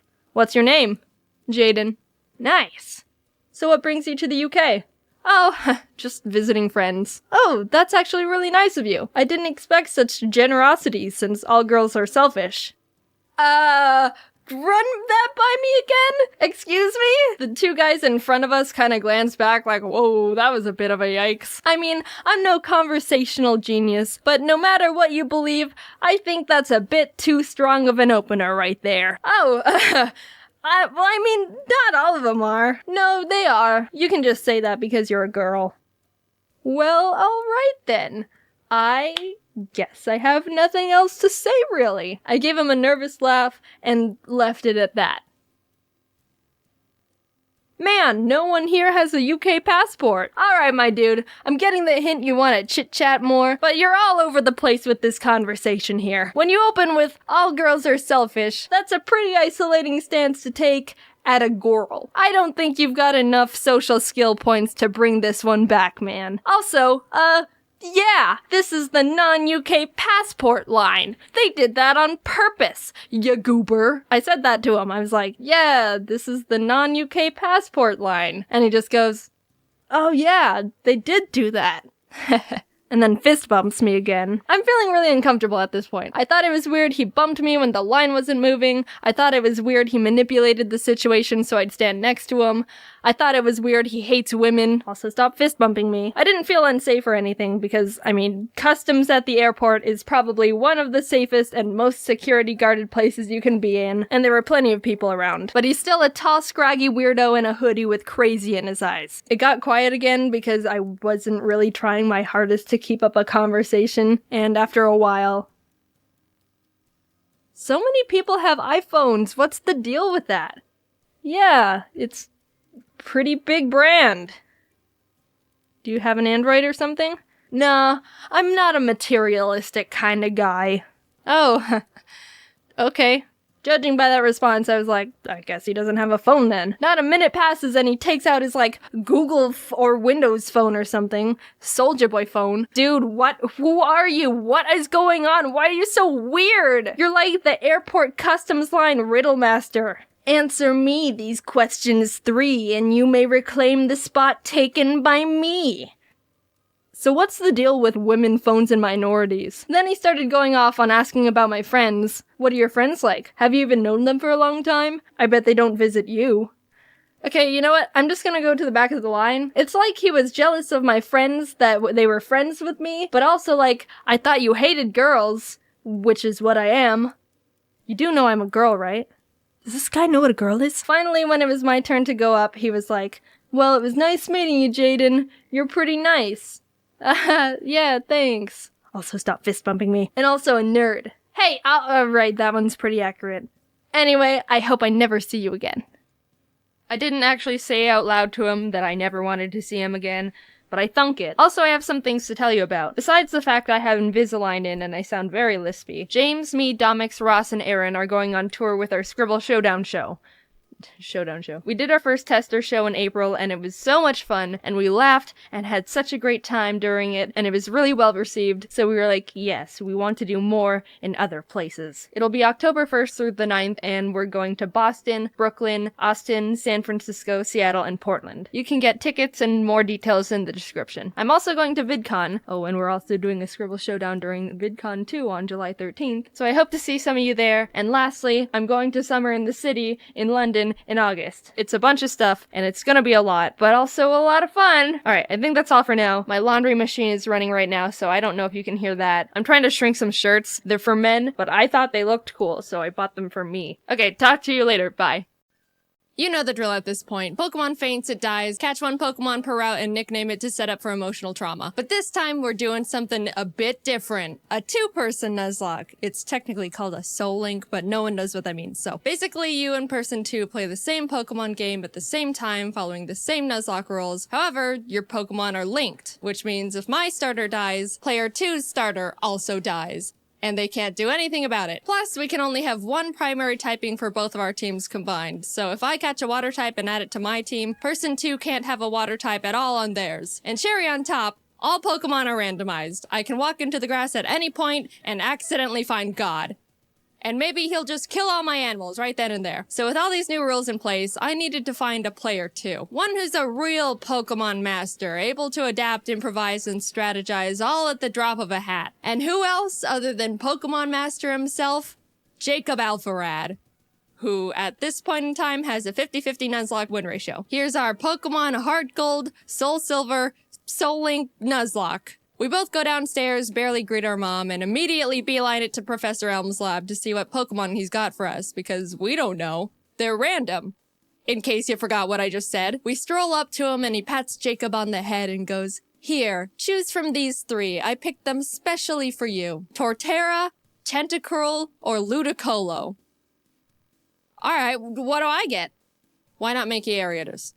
Awesome. Jacob takes Torterra and I take Mankey, and we name them Franklin. On our way to talk to Mr. Pokemon, Jacob runs into a Regirock in a random patch of grass, which just flat out explodes on him. No one died, luckily, but also, oh my god. We get an egg, and immediately Professor Elm calls and tells us he's been robbed and bullied. You really couldn't handle being alone for 10 minutes, could you? On our way back to help a grown adult, we stumble onto a shady figure who scoffs, challenges us to a battle with Pokemon he stole from Elm, which we immediately win, scoffs again, then drops his wallet, passport, credit card, driver's license, social security, Target gift card on the ground in front of us, for the world to see. Dude, get your craps together. You can't be doing that when you're a wanted fugitive. Back in the lab, Elm is crying on the floor as the police and our neighbor are trying to comfort him, and the police asks us if we saw anyone suspicious. Yes. We saw his info. Now here we get to name our rival. Jacob and I try to think of someone that we both shared some sort of rivalry with. When we remembered a certain professional Pokemon Nuzlocker has been consistently reacting and critiquing our Nuzlocks so far, some of his comments were more critical than others, and directed at one of us more than the other. Mr. Policeman, his name is Jan. Hi, Jan. Let's see if you can destroy us from the inside out. Anyway, our neighbor takes us out to some grass to show us how to catch a Pokemon, runs into Articuno, catches it in a Pokeball in the green, and turns to us and goes, "See? Just like that." They give us some Pokeballs and we can finally start our journey. We both run around in the grass and our first encounters are Barboach and Houndoom. This would have been awesome for Jacob if he could catch the dang thing. Since we only had Pokeballs, Houndoom was not getting in the ball no matter what, and we ended up not getting that pair. But you know, it's alright. There's plenty more encounters like Hoppip Farfetch that Jacob accidentally kills, or Geodude Gyarados that Jacob accidentally kills, or Tyrogue Charizard that Jacob accidentally kills. Hey, why do I get this and Jacob gets all this? And why do you keep killing him, Jacob? But finally, in the Ruins of Elf, we managed to catch a new pair. Sandslash, Camerupt. Not bad at all. We tried to name them Michael, but both misspell it, so welcome to the team, Michels. Then on Route 32, we catch Totodile Beedrill, which is also pretty good, mainly for just me. We started combining the two Pokemon to create their names, so we ended up somehow with Bedrodo. We ran into a trainer who had a frickin' Palkia on his team. Fun fact, did you know if you Google Palkia type weakness, Google will tell you that he's weak to Fairy and Salamence? No other dragons, just salamence. So Jacob and I started joking around every time we saw a Palkia. Oh no, if only I had a salamence. Uh-oh, don't have a salamence over here. It was kind of strange how many Palkias we ran into, but that didn't stop us from bullying every single one. So we take on Faulkner, the first gym leader, who has Kyogre Bronzor and Metagross Dragonair. Oh my god. After a lot of difficulty, we both managed to beat him with no casualties. I don't know how that happened, but hey, everyone's alright. Oh, he's gonna take himself out. Oh my god! How about some encounters to lighten the mood? Oh, hello, Shuckle Suicune. That Jacob accidentally kills. In Azalea Town, we challenge Bugsy, who luckily wasn't as stacked as Faulkner. And as we step outside, Jan, who is surprised we haven't been demolished yet, yeah, I'm surprised too, challenges us to a battle, which we also win. Hehehe. We run into Mawile Deoxys in the forest, who someone accidentally kills, and make our way to Goldenrod, where there's a security guard that'll give us both a Pokemon. He hands me a Porygon 2, which I'm ecstatic about, turns to Jacob, and gives him Regigigas, which we can't use because they're both normal types. Of all the legends you had to get, of course you get the only normal type besides actual God. We beat Whitney and in the national park find Piplup Flaffy, which we name Plap. I pitched to Jacob that I'm willing to trade the Bedrotas to make room for this new pair, so he essentially switches Beedrill with Flaffy, which we shake on. Welcome to the team, Plaps. And then my Plap immediately almost gets killed. Jaiden. I'll fix it. Sorry, my bad. We find Dragonair Shuppet, which is an actually insane pair we could use right away. But, yeah, I ended up killing that one. Look, I'm sorry, Jacob. It is harder than it looks to catch these things. We pour water on the strange trees on Route 36 that actually turn out to be Cradily Silcoon. We kinda named them Dillydoo and could have added them to the team as death fodder, but we ended up forgetting to.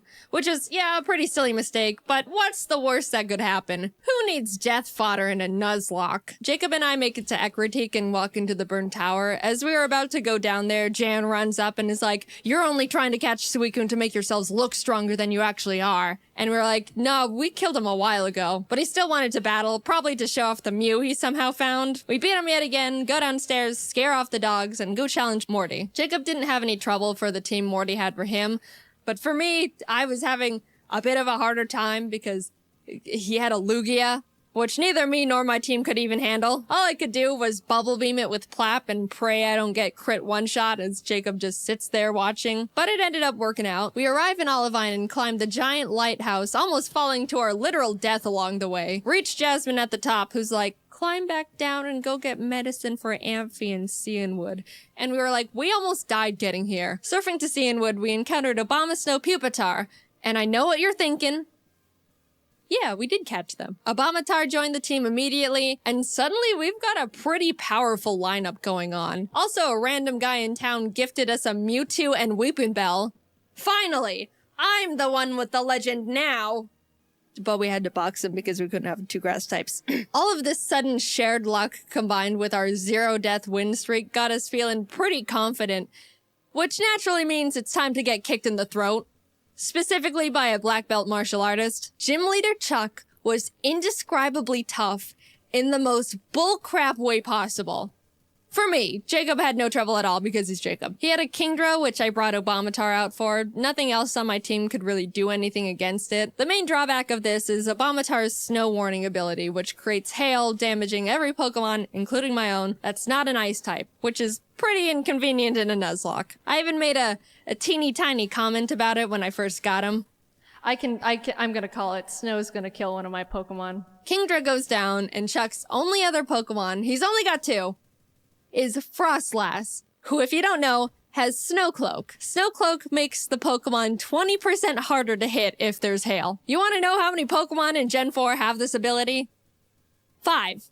3 of which being Mamoswine. You want to know how many Pokemon there are in Heart Gold Soul Silver? 493. Now, I know these odds sound pretty awful already, but you know what this Frostlass does? She uses Ominous Wind. Ominous Wind has a 10% chance to boost every single stat of the user. She gets the stat boost twice in a row. After a lot of strategizing, we both decided the best option for us would be to send in Michael as death fodder to heal up Plap, because he's the only one that can really do anything at this point. And what happens? Please don't get another stat boost. He's good. He's so good. No. Oh my! Frostlass crit one-shots Michael as soon as he comes out. Our first deaths. Poor Camerupt. He was so proud for making it out of Jack's gym and then just falls over dead for no reason. I got Plap healed up and basically started heal stalling, which, sure, isn't a noble strategy. But, come on. After literally struggling against my own bad luck for what felt like hours, finally, Frostlass goes down. Finally. Holy shit. Jacob practically drags me out of the gym and we head to the BC. We decided to add a pair we caught back on Route 35, which was Charmeleon Donphan named Darfell. A fantastic duo. I was admittedly, and I think justifiably, still really salty about what we just went through, but Jacob convinced me that we should just move on. We got our Darfells leveled up and returned to Olivine to feed Amphi the medicine that we picked up so Jasmine would finally do her job. And check this out. Already done. You're right. Oh my god. Look at our two screens real quick. Nah, it's alright. She also had a Geoxys. We headed to Mahogany Town, catching and adding Nidoran and Bibarel, named Beryl, to the team. And in the Lake of Rage, Jacob caught a Kyogre paired with my Swalot. We never used this pair, but I just wanted to mention it for reasons. We approached the glistening shadow of the lake beast, activate the encounter, and find a shiny Banerian Donphan.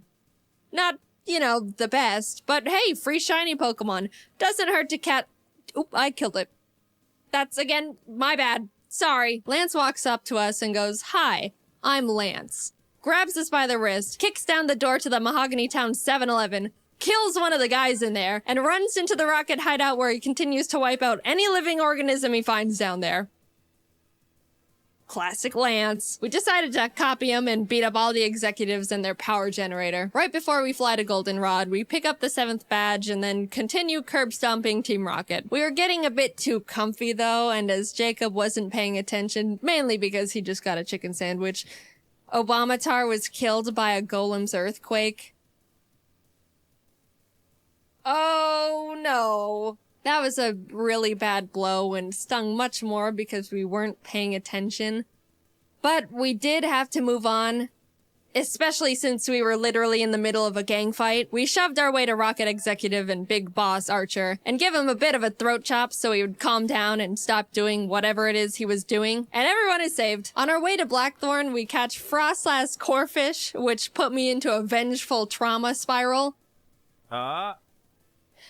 You. And then Jacob caught himself both a Suicune and an Azelf.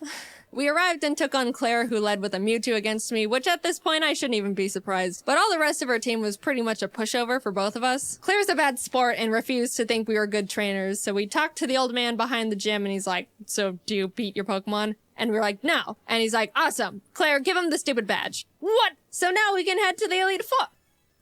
Hey guys, I think you should go fight a horde of Asian women in Ecruteak. So we enter the Ecruteak Theater and start fighting the women, and the second girl for me sends out Ambipom. As I switched to Franklin, it screeched, which I didn't pay attention to, and Ambipom double hit killed Franklin. Our starters died. Dude. That was really sad. We were about to make it to the Elite Four with them, and bam.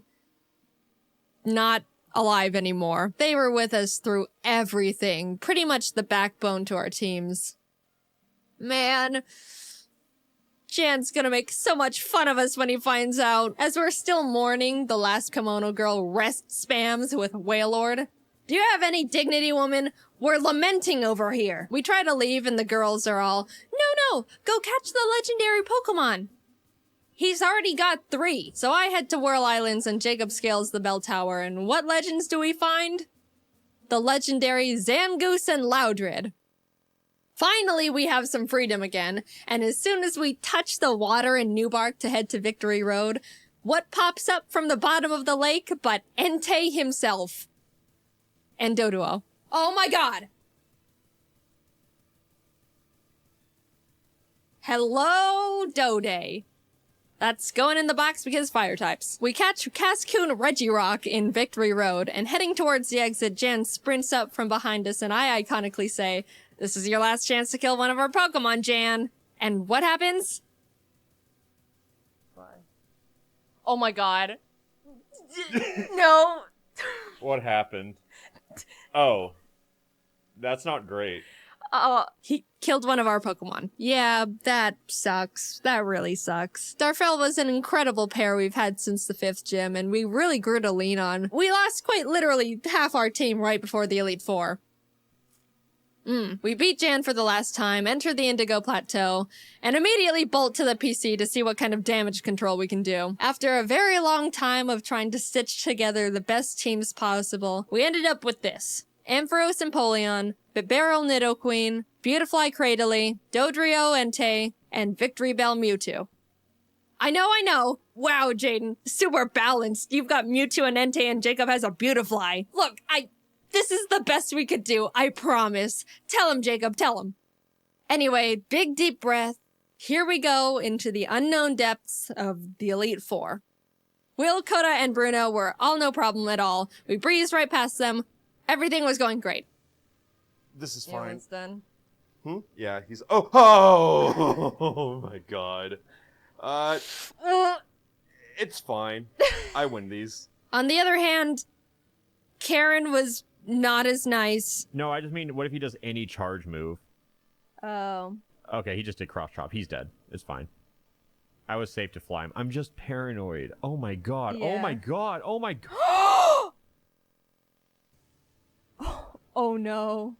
Guys, we're so sorry we got you killed in the first, 15 minutes of having you. We ended up getting out of the battle with no more casualties, but facing Lance with a team of 4 each is really not ideal, to say the least. But we walked up to him nonetheless. Whether we win or lose here, this is our last battle. He leads with Fiona and Ledian, which we were both like, ha ha ha, Lance, is this all you've got? And then he hits us with the no. Jacob was up against his Porygon Z, Rampardos, Licky Licky, Zapdos, and Plusle. And even though it's a pretty stacked team, he was holding his own and getting through them really well. On my end, I was dealing with a giga-impacting Snorlax, which I really had nothing for. I just had to pray for no crits and as many misses as possible. It goes down eventually, and what does he send out next? Palkia. Oh... I could really use a Salamence right about now. This is what we get. We bullied Palkia so much during our journey here. Looking at my team, I don't have anything that can handle Palkia either, except for Mewtwo. And what happens? He gets Spatial Rend crit one-shot turn 1.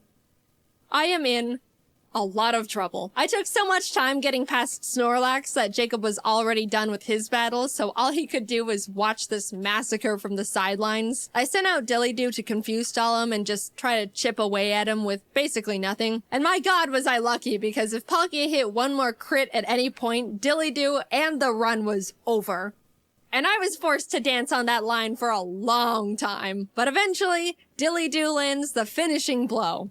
I was so proud. The pair that we caught so early on and deemed as death fodder was the one saving us. We're so sorry for doubting you, Dillydoo. Thank you for sticking by us and not dying. But that was only half of Lance's team, might I remind you. Plap took out his Sand Slash, which stunk, but Bastiodon came out, tanked Plap's Surf, and killed him with Metal Burst. I was in shock with that one. That was our second oldest pair. Ever since our Franklins died, Jacob and I both started seeing the Plaps as our star members. Beryl came out and revenge finished the Bastiodon, and Lance's last Pokemon was big ol' hard-hitting, tanky frickin' Azumarill. I sent Dillydoo back out because Beryl would die immediately, and started the chipping game again. If that wasn't bad enough, Azumarill set up the rain and an Aqua Ring for itself, which turned this fight from, to, this awful one-on-one lasted 10 whole minutes. I slap him, he slaps back, much harder,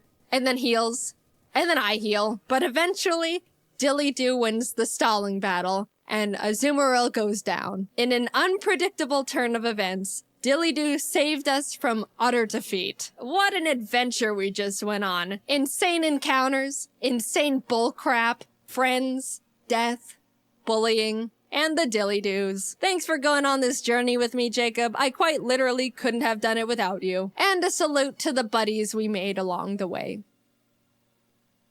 Except you.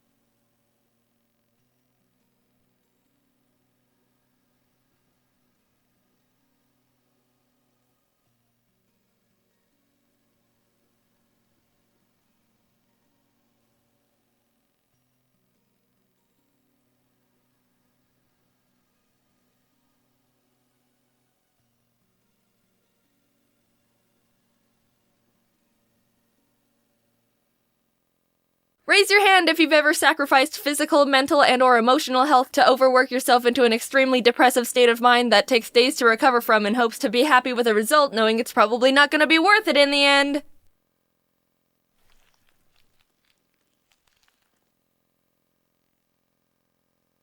If a friend came up to you and said, "Hey, I'm gonna go run 50 miles and refuse to eat, sleep, or take care of myself until I'm done," you'd be like, "No, you doof. That's a horrible idea. You need sunscreen first." Overworking yourself has such a confusing interpretation right now. Everyone knows it's not good, but at the same time, it's also glorified. The best examples are in school or work environments. Dude, I had 6 hours of homework last night and didn't get to bed until 4 a.m. You think that's bad? The other week, I had 3 tests to study for, so I pulled an all-nighter and only drank coffee for 2 days straight. I have not slept for a week. My blood flows with Red Bull and Xanax. When someone's driven to work exceptionally hard, obviously that's really admirable. But when they start forfeiting self-care in place of hard work, that's when you start crossing into the realm of pain and uncontrollable suffering. Yeah, but enduring the pain and pushing forward is super strong. No. Admiring something that's stupid and unhealthy isn't commendable. Instead of encouraging it, tell your brain, "Hey, no, bad. Not on the carpet." Your emotions start to chop and change more, your mental health starts to deteriorate, you snap more at things that aren't big deals, everything feels like you're playing sudden death mode in Smash Bros. Honey, I brought you some lemonade. Everyone is going to experience burning themselves out in some sort of way. That's part of life. If you don't, you're either perfect or the devil. And I don't trust either of those, so stay back. I've been slowly losing my sanity from overworking myself ever since I dropped out of college, which was 2 years ago. It's the type of thing that slowly creeps in, and you only start to notice it when your insides have already deteriorated by 30% and your insanity stat has reached level 10. Burnout is caused by 3 main variables: depersonalization, where you don't feel in control of yourself anymore, emotional exhaustion, and a lost sense of achievement. Wow, Jaiden, you're so smart! Ha! Yep, you know me. I'll research anything all day just to educate the people. After a long time of feeling like a very sad shell of a person, I started seeing a therapist. So the first day I came in, she just asked some basic questions to get to know me and my situation. And she got to the question, "What would you describe your average daily schedule to be?" And I was like, alright, that seems simple enough. So I wake up around 8:30, have a small snack, work out for like 30 minutes, and start working. So I work until lunch, and then I get back to work. Yeah. And I work until dinner, and then I work until I go to sleep. And when's that? 1 a.m.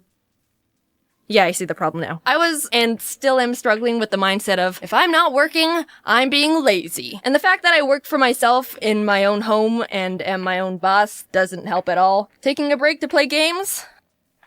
But I could be working. Eating dinner? I could be working. Sleeping? But I could be working. Working? But I could be working harder. I'm not saying this just for you, but for myself. It's okay to take personal time for yourself. Don't work your life away. I'll take a break when I'm dead. Frick. never got to come up with a funny tombstone. I asked a bunch of my friends about their experiences with overworking themselves, and they were all like, oh yeah, burnout is torture and can go frickin' suck a jellyfish. Their stories consisted of not sleeping for hours or days on end in exchange for more time to work, denying themselves food or water until they finished something, breaking for a minute to go to the bathroom only to go right back to work, snapping at friends or family for no reason. It sucks because these aren't even uncommon experiences. It feels so good to be validated and admired for working hard, but there's a slippery slope there of accidentally forgetting to keep yourself alive and sane if you're not careful. I'm here to save you from yourself! What? What? Wait, I've got to study for final exams! No time! Go take a nap! 46% of Americans drop out of college anyway! I'm kidding. School is important. If you drop out, you don't get to use me as an excuse to your parents. But it's important not to die from burnout. Or in general. Don't ever die. I also asked my friends if overworking themselves negatively impacted their relationship with the end product, and there were two different interpretations. Some of them said, holy frick! Yes, I hate that thing now. Stressing and pushing themselves too much made them sloppy and make awful mistakes. They cut more corners and agreed the final product suffered because of the pressure they put on themselves. Another friend, with better hair, described it as being a sick, twisted reward for unhealthy behavior. Of course, they were able to finish the project, which they wanted, but the steps they took to complete it led to painful burnout and definitely was more emotionally damaging than if workflow was more evenly distributed. My scientific conclusion? You suffer either way. Here, have some tips to not be emotionally damaged for a week after overworking yourself. Don't do too much of the same thing without any sort of change whatsoever. You're not a mindless work zombie in a hamster ball. Doing the same thing over and over and over and over and over and over and over is a formula for absolute misery. Atrox, who helps with animating the videos, had a good analogy, so I'm gonna steal it. So say you like chocolate. I do like chocolate. No one asked you. So imagine you hypothetically enjoy eating chocolate, but when you only eat chocolate and nothing else, you feel sick. That nauseous feeling in your throat and stomach that makes you want to lay down and throw up for the rest of the day. It's the same with anything else. Do more than just work and eat hypothetical chocolate all the time. 'Cause otherwise... Take time for self-care. Yeah, it sounds generic and straightforward. So then do it, you dummy! Spend time with yourself. Do something that'll refuel your juice tanks. When you're running on empty, you gotta take time to fill the tank back up to full. Don't just try to avoid the inevitable by pouring a little cup of gas in and hoping that'll tie you over. Enjoy yourself! I'm not yelling at you. I'm yelling at me, because I still have a really hard time with that one. Take a shower. You've probably been working for 5 days straight. Take a break from social media. Sounds cliche, but it works. Spend time with friends. If you have any. Do some stretches or something that includes moving your body. Exercise equals dopamine, which means less depression. Yay! Stick to a healthy sleeping schedule. If you're a farmer, I am a farmer. No one asked you. You gotta tend to a variety of fields instead of hyper-focusing on the same one every day. Push yourself to always be trying something new or focus on improving. It's easy to get stuck in the same grind of consistency. Everyone's a unique, special snowflake, but eventually your brain is gonna start craving something different, and if it doesn't get anything new, it throws a tantrum. You get more excited about things you're going to learn and get better at. Spice everything up. If you're a lumberjack, I am a lumberjack. Will you cut that out? You can't keep swinging your axe continuously at trees all the time. It'll start getting too dull and become difficult to keep going. You gotta take time to stop and sharpen your tools. Keep things balanced. You can create your best ideas when you're not stressed and overworked, and sad, and tired, and feel like poop. Wait, I thought you were a farmer. No one asked.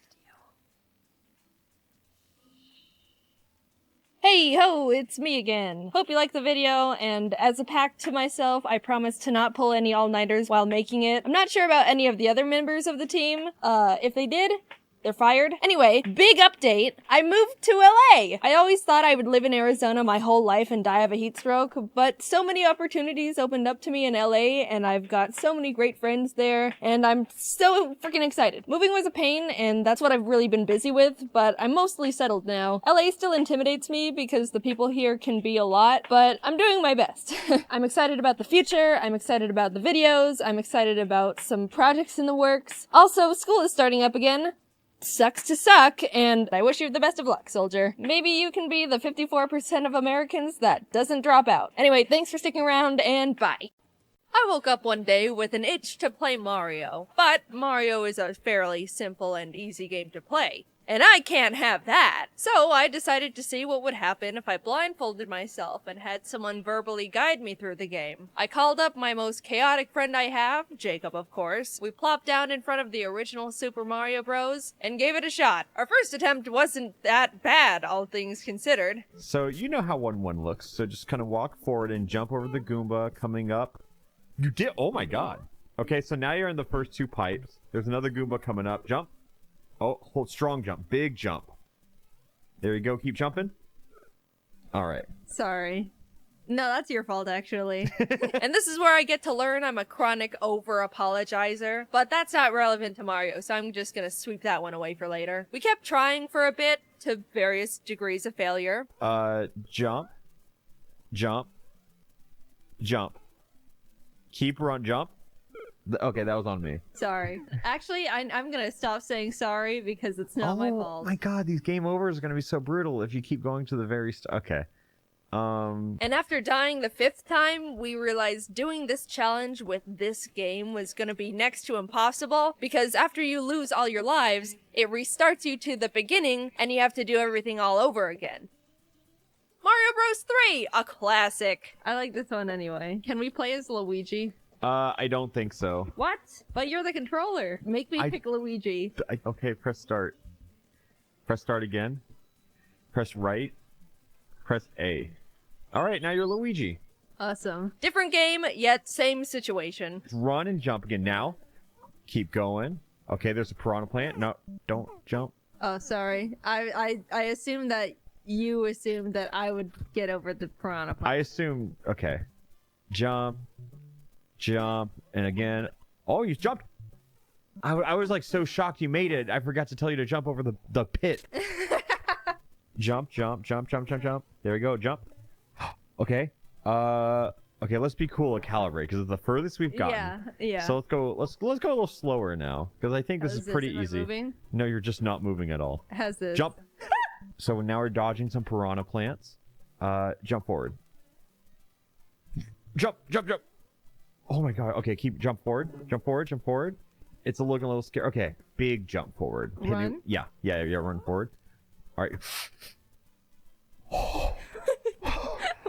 Okay. Will you just take like 1 step to the left for me? Okay.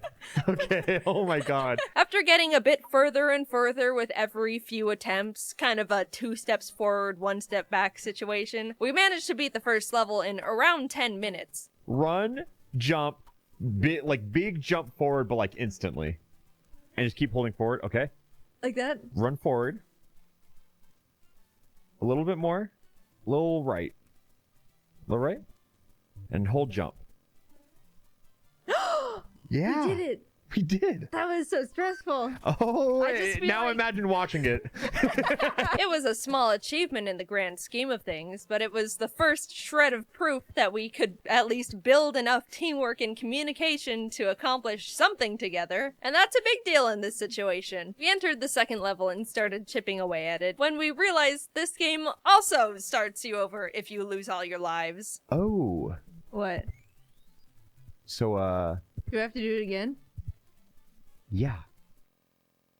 Super Mario World! What an awesome game. The funny thing about using this game to do the challenge is it continues the tradition where I still have yet to play this game like a normal person. The first time ever touching it was the Kaizo Mario ROM I played a while back, and now I'm playing it blindfolded. I still, to this day, have no idea what this game actually looks like. So we started from scratch yet again, and we're trying to figure out a plan of action. We decided to only play up until the first castle because beating the whole game would have been genuinely awful for everyone involved, but since there's 2 ways to go, we had to figure out how we wanted to play the game. So, do you want to try and clear this whole island or just make a beeline straight to the castle? I just want to beat it. Okay, then yeah, let's go right.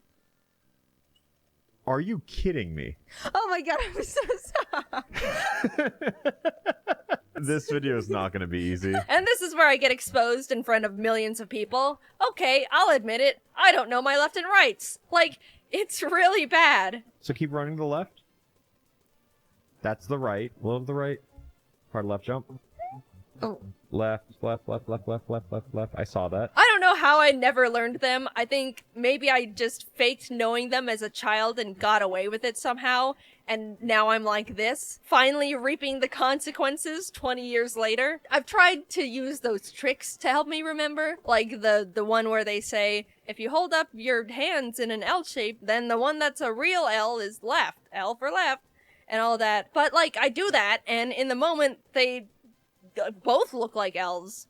So, anyway, Jacob is realizing now that he is partnered up with someone much more incompetent than he initially thought for this little gaming session. Onto the left path we go. Do a run, jump, and then stay still. Jump. Run forward. Oh, wait, stop. A, run, and then stop. All right. Huge. Jump forward. Okay, wait, still. Now, yeah. Sorry. Okay, well, short-lived mushroom. Okay, walk forward. Okay, stay still. Jump forward. Okay, let's walk up a little bit. You can put some oomph in it. It's a slope. You're climbing up. Now chill. Oh, a little more. A lot more. Even more. Oh my god, just, I'll tell you when to stop. Now stop. Jump forward. Jump, oh wait. Jump forward. Jump, ooh. Jump forward. Alright, jump forward. Jump again. Okay, stay still. Jump to the right. Jump. After a lot of struggling and still not beating the level, we decided we should just make a beeline straight to the castle for our own sakes. And that was a good idea because we beat that one on like our first try. Time your jump. Now go. Keep run, jump. Just keep running. That's it. And you hit the bar. Did I? Yeah. That level felt like it was made for the blindfolded players. Even though that little win felt good, our newly blossoming confidence was short-lived as Jacob realized what the next level was. I didn't know if it automatically, I have to walk to it. No. Oh my god, this is... Uh-oh. This was a platforming level full of timed jumps, changing blocks, moving platforms, and a death pit over nearly every jump. It was truly the worst thing we experienced. What kind of jump? Medium. And jump again. Oh. Walk a little bit. Jump right. Need a little more jump from that one. A little more. Now jump right. And jump right when I say go. Oh, sorry. It's fine for you to mess up, but let's not jump to the left. Okay. Out of panic. I just feel like it'll undo my mistake. No, it doesn't. No. Jump forward. Jump forward. Okay, so that's 3 tight jumps. You're not dead though. Okay. What? Go to the left? You were just stranded. After making absolutely zero progress, we decided to backtrack again and play the optional level we tried in the first place, to the left, so we could flip the switch and make this level actually possible with a blindfold on. We were prepared to spend a lot of time on it again, like last time, but I guess after working as a team for like an hour at this point, we were starting to get the hang of it more. We were building more of a language for ourselves. We barely got to the checkpoint the first time we tried it, and then coming back to it, we beat it immediately. Jump. Big jump. All right, perfect. That's where we died last time. Oh, okay, cool. Okay, so keep going to the right. Jump forward and mash jump again. Oh, you didn't jump. That's fine. Damage boost. Keep going right. You can commit. I just got so scared. Did we do it? Yeah, we did. Oh, yay! The switch was hit, and back to the worst level ever we go. But this time, a tiny bit easier, because at least we don't fall to our deaths every jump anymore. Jump. Jump. Jump.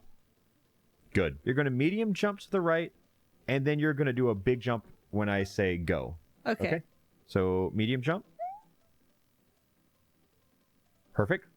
Little left, jump. I never said right. I didn't know. Why would you assume something at a time like this? Because sometimes you say jump and I'm running right. And... No! If I could paint you this...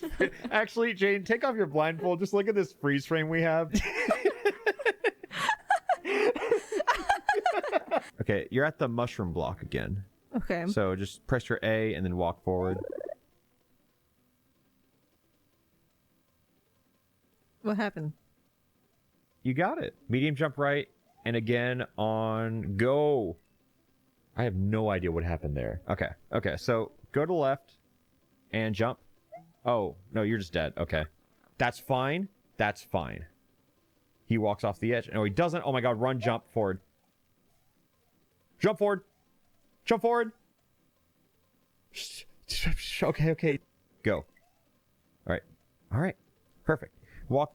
Again, too much is death, so walk a little forward to the right. A little more, a little more, a little more, a little more, a little more.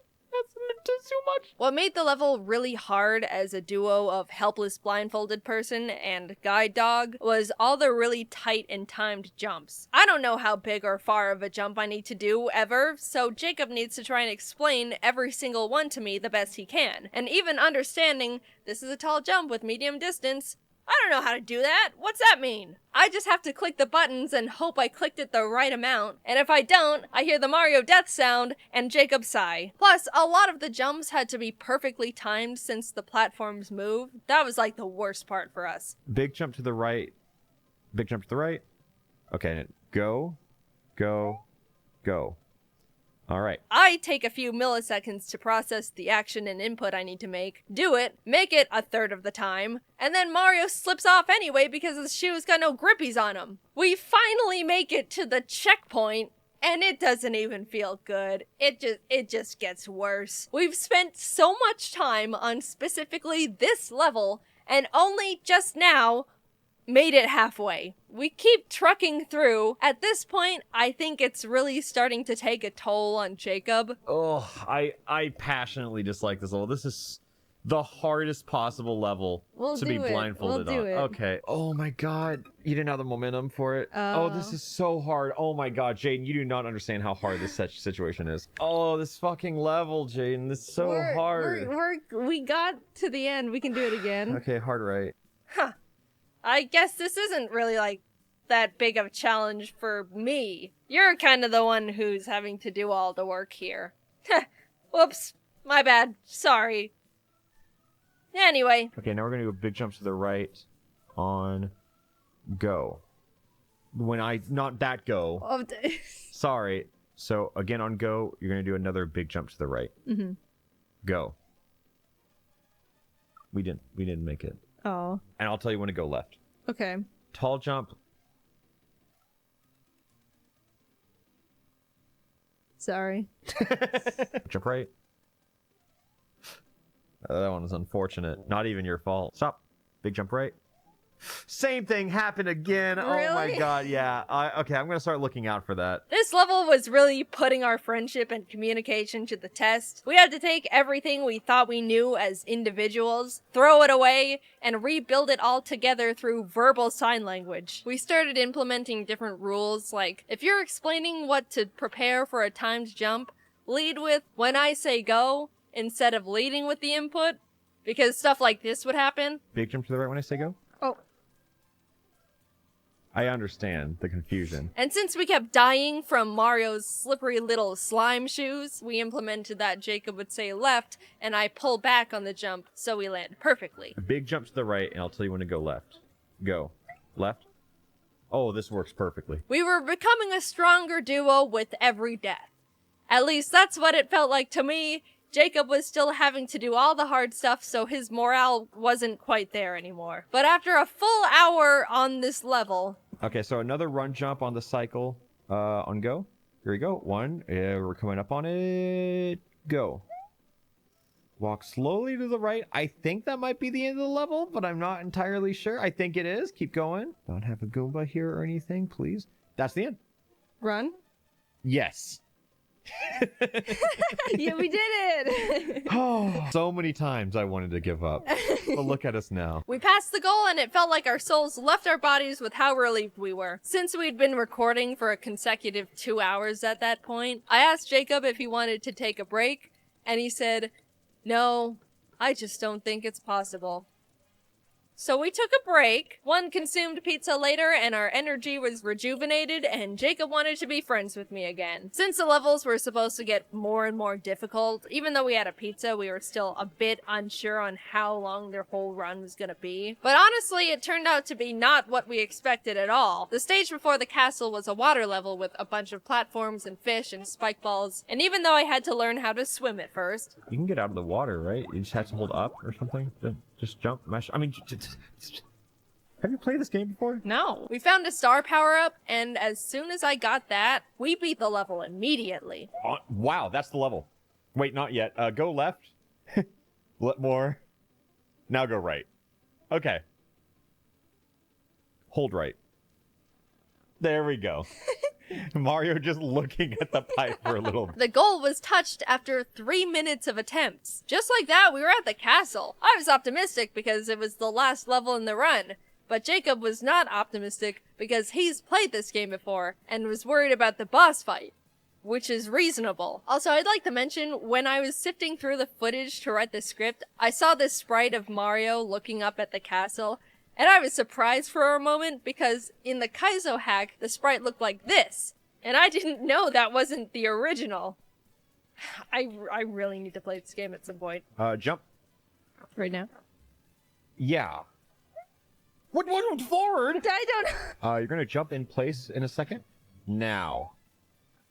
I was a little off. We were surprised to be getting through it so quickly, but it's ironic because the little cage wall climbing part surprisingly became the easiest part for us to maneuver, because when Jacob would say stop, Mario would stop immediately. So it was like instant feedback. It was almost like he was playing.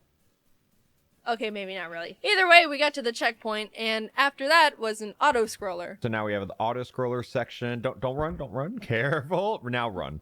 Jump to the right. Wait, actually, still jump. Ah, there's a fire flower there. Jump right.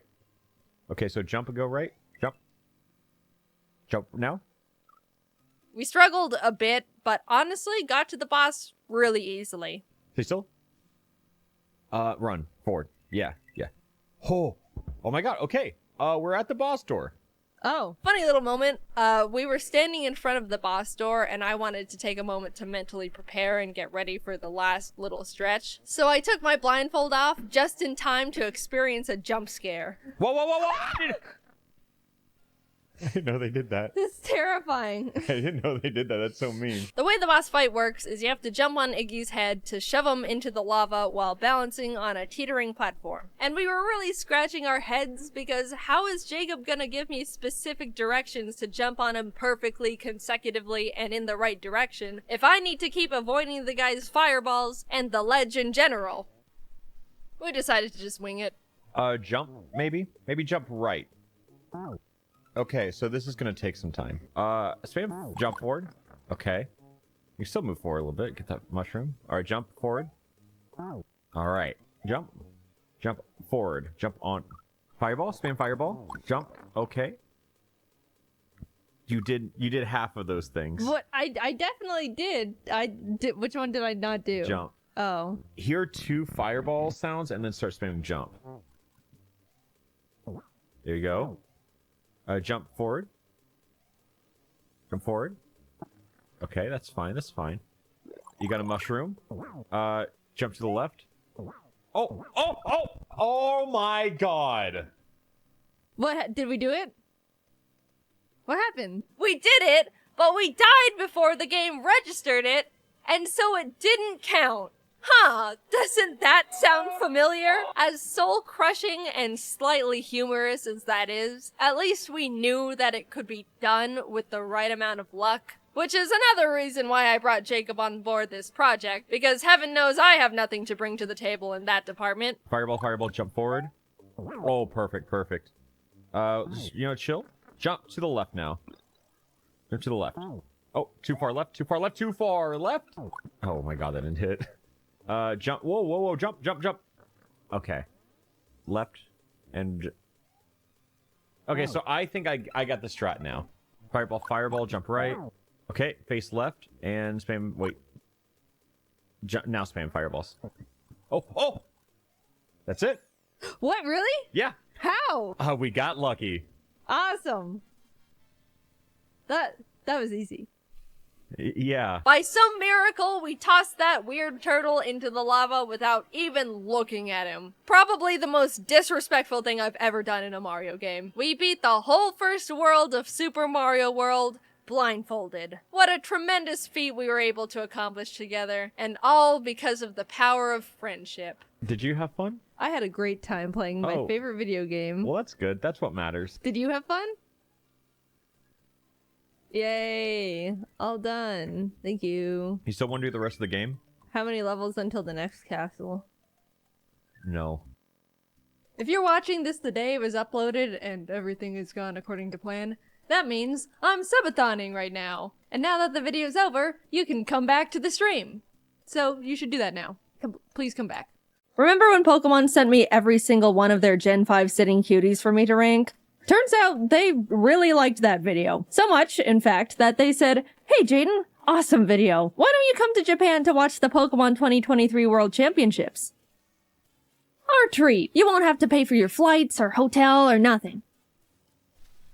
I've been to Japan once before in my entire life, and it was back in 2018 with my family. We did a bunch of fun little Japanese tourist things. It was a phenomenal trip, but ever since then, I've always wanted to go back and do all the awesome nerdy stuff Japan has to offer that I didn't want to bother my family with. At the time, they didn't even know who Luffy was. They would have been so lost. So when Pokemon extended their hand and offered to fly not only me, but Jacob out to attend the biggest Pokemon tournament in the world, I jumped for joy. Free trip to Japan! The tournament was only going on for a single weekend, but Jacob and I planned to stay there for 3 whole weeks to do a bunch of said extra nerdy stuff. We were pumped. Eventually the time came, Jacob and I were packing up all our stuff, and decided we both would bring an extra suitcase so we could treat ourselves a bit and buy a bunch of cool stuff while we're there. Don't judge us, we're anime and Nintendo loving impulse buyers going to Japan. A game plan was needed. We were being responsible. 2 extra suitcases was definitely gonna be enough.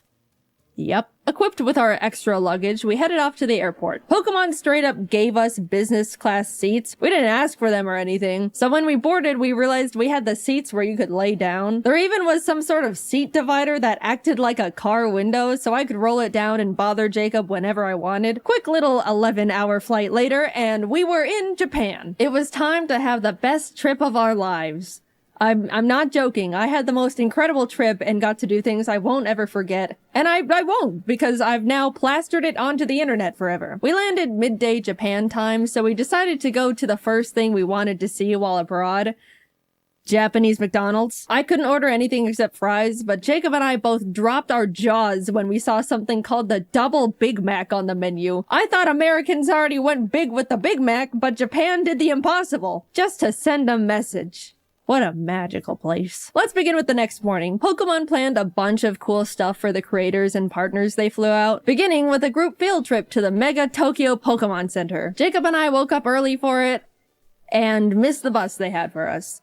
And it totally wasn't completely my fault entirely because I hypothetically didn't read the schedule correctly and was taking my sweet time getting ready. Why would you think that? So we had to take the trains on our own to get there. Anyone that remembers my first Japan trip knows the trains were me and my family's mortal enemy #1. We kept getting it wrong and it was failure after failure the entire trip. You'd think that with all that prior experience and struggle, I would have grown as a Japanese train understander, right? Nope, we got on the wrong train. But at least we were having a good time, haha. After a lot of freaking out and mental strain and regrets, we finally arrived at our destination, and although by the time we got there they had already finished looking at the Pokemon Center, we were able to grab a quick snack with the group at the Pokemon Sweets Cafe. I meant to take a picture of the Pikachu waffle before I ate half its cranium, but I forgot, so this is what you get. Now that we were with the group, we were able to travel with them for the rest of the day, so we packed into the bus and headed off to a traditional tea ceremony where we were taught all about how the tea masters would make tea and tea etiquette and all these things about the significance of tea in Japanese culture, all while getting to taste the tea master made. Again, I meant to take this picture before I took a chunk out of the little sweet they gave us, but here we are yet again. I'm just not that great at this. They also served us a really special lunch of super fancy bento boxes, like so fancy that the host was like, dude, I've never even had these bento boxes before. I was super excited,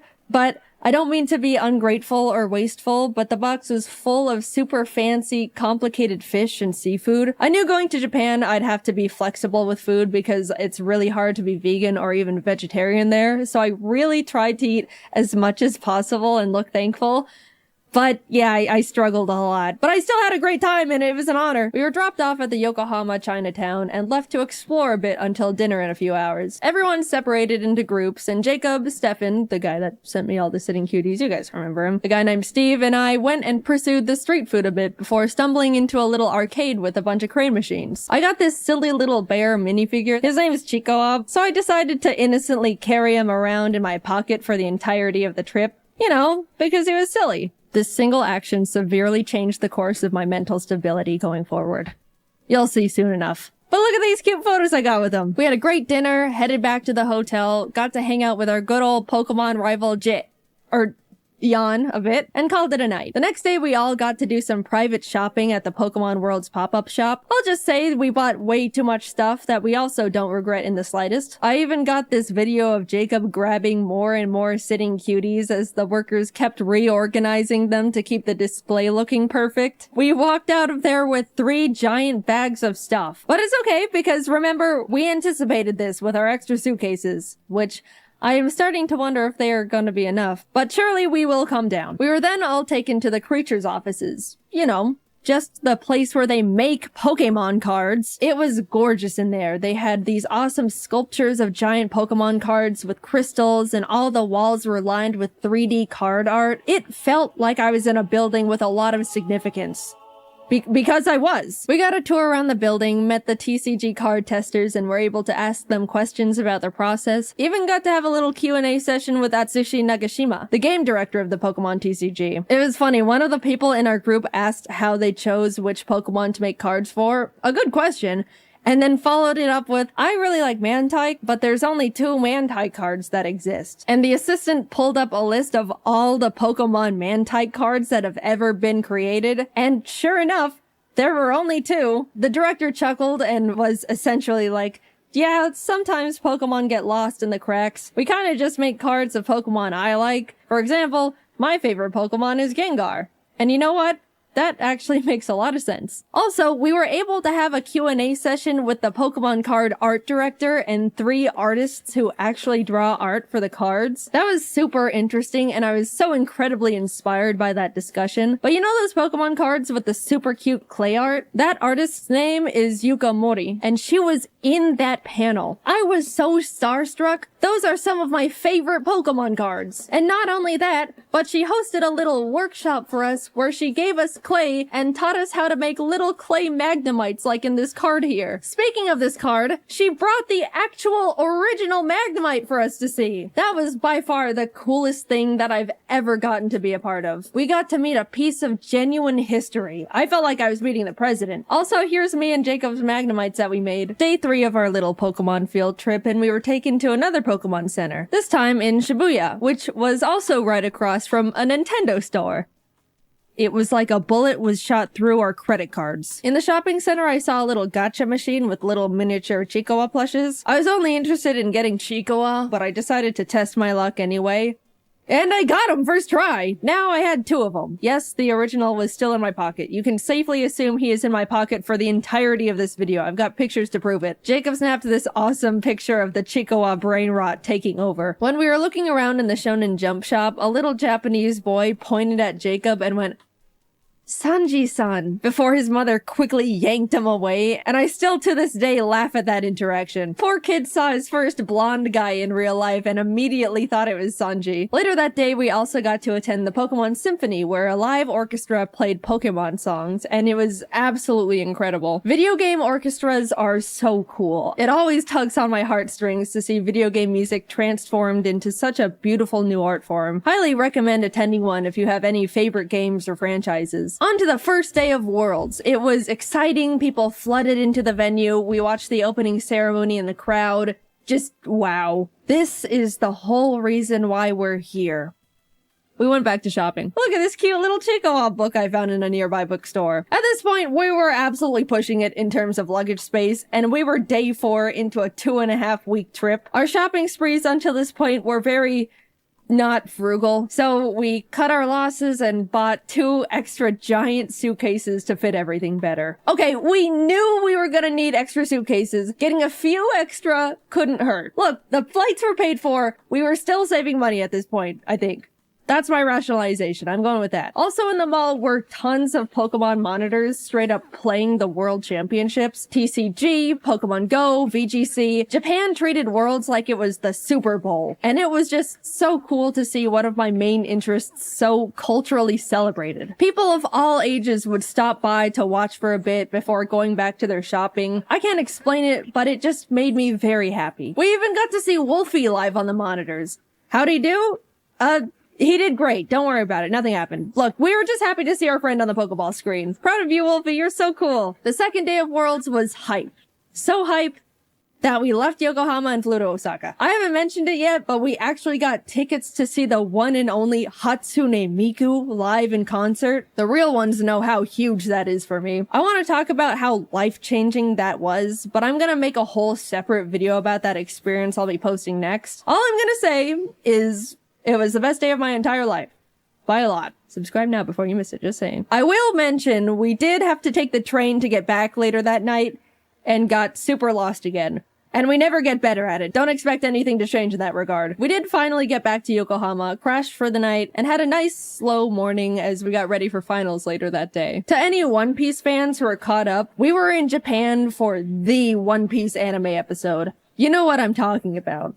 1072. We were able to turn on our hotel TV and watch it live. And that was so cool. I don't talk about how much I love One Piece much, mainly because it doesn't really come up. But One Piece is peak, and it was an honor to be in Japan at such an iconic part of the manga and anime's history. Anyway, back to Pokemon, sorry about that. We were able to watch the final VGC match live, got to chat and eat dinner with Wolfie and some other friends, had a late night hangout with Jan again, and that was about it. Day 7 meant it was time to pack up all our stuff from the hotel, say goodbye to Pokemon and Yokohama, and head on over to the apartment we rented for the rest of our stay just outside of Tokyo. At this point, we had filled up all 6 suitcases and multiple backpacks. I didn't mention it, but Pokemon gave us a truckload of gifts that we genuinely had no idea what to do with. We're grateful nonetheless, thank you Pokemon. But yeah, the taxi ride was a bit awkward. So, are you meeting up with some friends? No. After we got situated in the new place, we decided to look around the area and grab some lunch. And I gotta say, the little hole-in-the-wall restaurant Jacob found was some of the best ramen I've ever had ever. They even made it vegetarian for me, which was extremely kind of them. Food modifying is a bit tricky in Japan compared to the States, so I was very, very thankful. And it was delicious. We then proceeded to do absolutely nothing for the rest of the day because we were exhausted from the trip so far. I haven't mentioned absolutely everything we'd been doing on the trip because it would be a lot of, first we did this and it was cool. Then we did this and it was cool. Even though it was such a pleasure to be invited, I was so dead and definitely looked super not approachable or friendly to the rest of the group by the end of it. Sorry, guys. But neither time nor Japan stops for anyone, so we had to keep on chugging along. There were a bunch of friends we wanted to see while in Japan, and one of them was Connor. He wanted to take us to what he deemed his favorite Italian place ever. I asked if it was like fancy Italian, to which I was given the answer of no. So we get there, having a great time, and suddenly we realize Junichi Masuda, the director of Game Freak, is there having dinner. Not a fancy dinner, my ass. I then look down to see the Freddy Fazbear FNAF t-shirt that I am wearing. Not the best Jaiden moment to exist, but hey, what can you do? The food was phenomenal, though. I already mentioned the best ramen I've ever had while on the trip, but this was genuinely the best pasta I've ever had in my entire life. Maybe even a top 3 meals ever for me. I don't know what the other 2 would be, but that Connor place is definitely up there. The next day, we went to the One Piece store in Shibuya and bought a lot of stuff because there was a lot of topical and hype things in there, as you could imagine. If you don't get it, go catch up and come back. Don't worry, it won't take too long. My favorite character is Mihawk, but out of all the stuff the store had to offer, there were only a few stickers and a single keychain for Mihawk. I'm still mulling about that one. I just want more Mihawk. Is that too much to ask for? Even this guy got better merch. The world's greatest swordsman deserves better.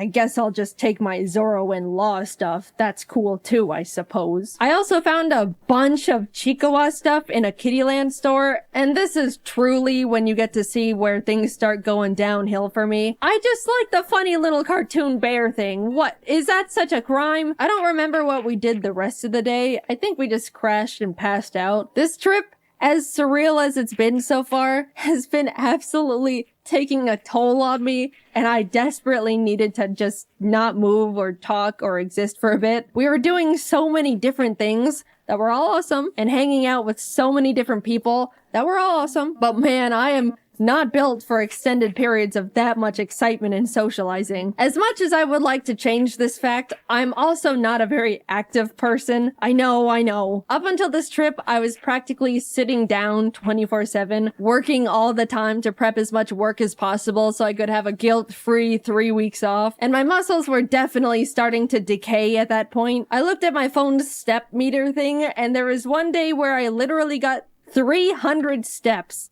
That's pathetic. And suddenly, I'm logging over 20,000 daily. My body was screaming. What the hell are you doing out there? Please stop. Plus, we were in Japan during the hottest, most humid time of the year. Every time we left the air-conditioned luxury of a building, we would immediately be drenched in sweat. Look, I'm used to the heat. I grew up in Arizona, but even this was too much. So yeah, crash and burn it was. Tokyo Disneyland was a bit underwhelming. It felt like a slightly worse version of the one in California because of the oddly spaced layout and surprisingly empty vibe. We did go to a Stitch-themed show thing, and as we were walking in, a worker stopped us and said, "Oh, excuse me, Stitch only speaks Japanese," like warning us it's not super tourist friendly. But I just think the statement of Stitch only speaks Japanese is hilarious. We went in anyway, and yep, Stitch only spoke Japanese.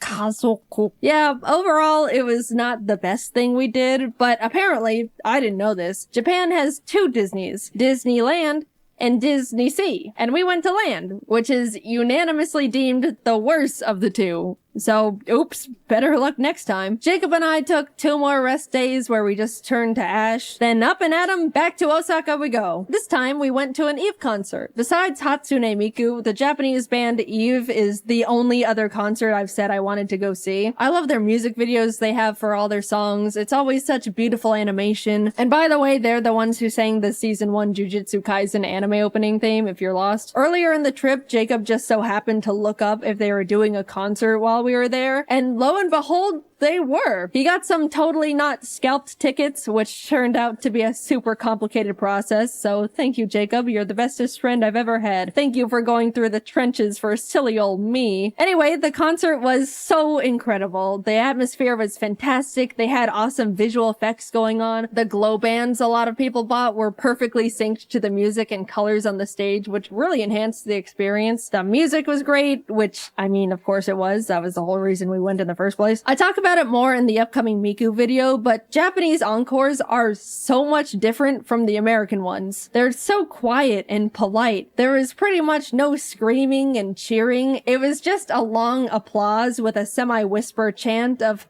"Encore! Encore!" And they also made us wait like 5 minutes for them to come back out. My hands were getting itchy just from clapping so much. That's how long it took. And then when they finally came out, they ended up doing like 5 extra songs. I mean, I'm not complaining, but after the 4th time thinking, man, that was a great last extra song. Well, time to head home. Wait, another? It starts getting a bit comedic. This is just a side tangent, but Jacob went off to use the bathroom before the show started and came back 10 minutes later, like, dude, this is crazy, but it took me a bit longer to find a bathroom because there were so many extra women's bathrooms, which is like, whoa, that's actually so smart. There's always such a huge line for the women's bathroom compared to the men's in any scenario. I was just shocked Japan was like, okay, then we'll make more women's bathrooms to fix that problem. Like it was so simple. I know in America it would probably turn into a stupid political thing, but it made me so happy Japan just implemented such an obvious and straightforward solution so easily for the gals. The next day we headed over to Universal, which was hands down the best amusement park I've ever been to. So they can do amusement parks well. First of all, Universal Japan is way more anime and manga focused than the ones in the States, which made it instantly more engaging for me. Jacob and I both agreed we would window shop for the first part of the day, and then buy all the things we wanted as we were leaving so we wouldn't have to lug around a bunch of bags all day. But we immediately saw a little One Piece shop and cracked. We just wanted to wear these One Piece headbands. That's rule-breaking worthy. We also got some towels because surprise, surprise, it was freaking hot. I know I've been complaining about the weather here and there, but my lord, it was miserably scorching. Japan has such a big culture around staying cool while outside, and I totally get it now. People would be walking around with little fans, ice packs, towels. A lot of women had parasols. I'll say, if we didn't get those towels, we probably could have passed out from heat stroke that day. Later on, I even ended up getting another towel. It was a cute Pikachu one, but I got it mainly because it was a cloak design. After soaking that thing in cold water and putting it on, my body temperature instantly lowered like 5 degrees. However, that meant I was walking around the park looking like this. Back to the awesome stuff. We did a bunch of attractions like watch a fun 4D Jujutsu Kaisen show where the seats move around, went on a super cool 3D VR Spider-Man ride. We tried to cool down by going on a Minions thing called Freeze Ray Sliders that claimed to cool riders down with a blast of chilled mist from a giant freeze ray. But we got on and absolutely did not even touch a drop of the mist because it never ended up getting in range of our cart. That felt like an actual tragedy at the time. There were a few big roller coasters we wanted to go on, but I get super motion sick and forgot to bring nausea medicine, so no roller coasters for us. But I shall return one day. The park, of course, had a bunch of cool themed restaurants, one of them being a super cool One Piece restaurant. Did I mention I like One Piece? There also was a special Sanji one, but we didn't know you needed a reservation, so phooey. It was awesome though. I love One Piece. After a few hours of rides and being broiled alive, we decided to fully cool off by going on the Jurassic Park ride. That's just giant splash mountain with dinosaurs. We cooked in line for probably a solid hour, and as soon as we were literally stepping foot inside the ride, it started pouring rain.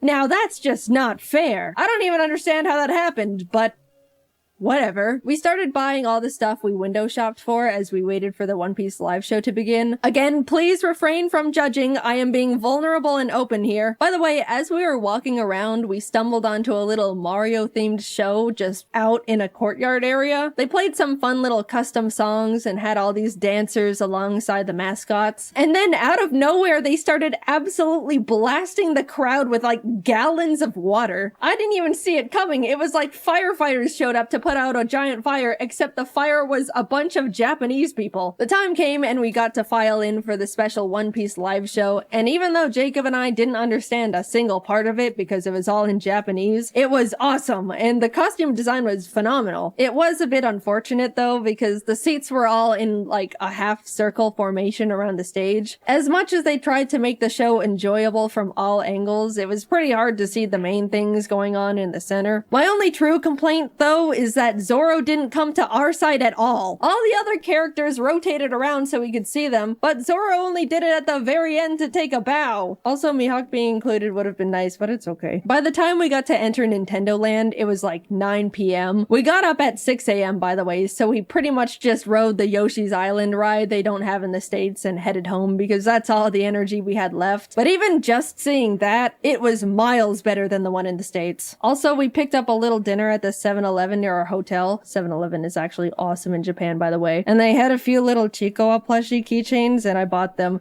Just being transparent here. We woke up early the next morning to catch our flight back to Tokyo and hurried over to the Kirby Cafe. Emily actually booked the reservation for us. She was meant to also be there, but she was only able to get 2 seats and gave them to us as a gift.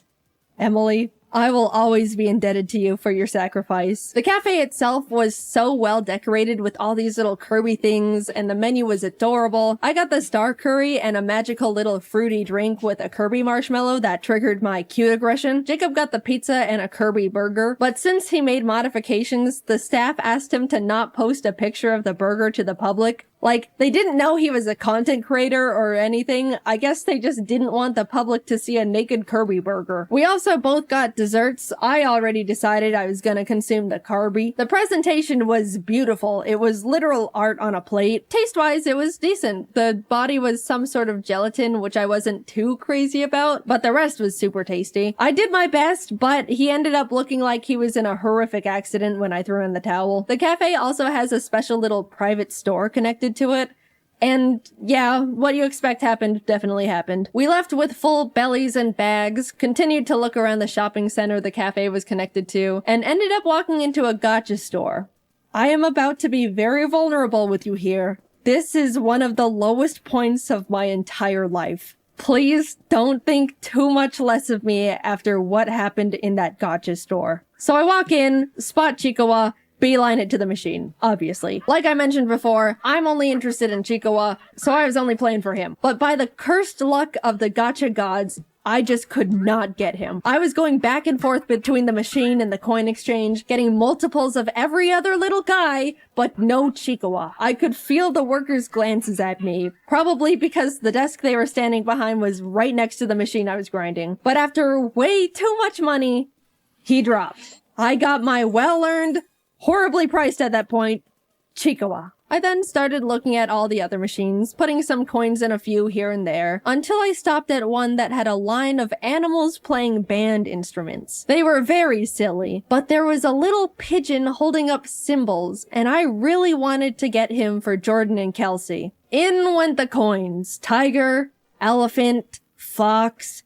It was happening again. Everything except the one I wanted. Which I know more or less that's the luck with gachas, but it was getting to the point where I was getting surprised the pigeon was dodging me as much as it was. Surely the next one. What? Eventually, I had to go back to the coin exchange, and as I was about to put in more money, I saw out of the corner of my eye one of the workers peek out and take a look in horror at all the gachapons that were sitting at the top of my bag. They then raised up their hand and said something in Japanese while shaking their head, and I knew in my heart I was being cut off. No, please! I can stop whenever. Just a few more hits and I'm done. The pigeon is next. I can feel it. Why do you look afraid? What's under the desk? I got kicked out of a gacha store. I had hit an all-time low. I told my friends and they said they probably just thought I was gonna try and resell them, but I don't even know if that would even make it sound better knowing I was getting so many that they thought I was robbing them blind. I just wanted my little Chikawa and pigeon with cymbals. We made dinner plans that night with a friend and we were just about to grab a taxi and head back to freshen up, but Jacob and I caught sight of a fun anime and goodies shop. Who do we think we are? People with self-control? We'll make it quick! We rushed in and split up for optimization. As I was looking around, I saw it.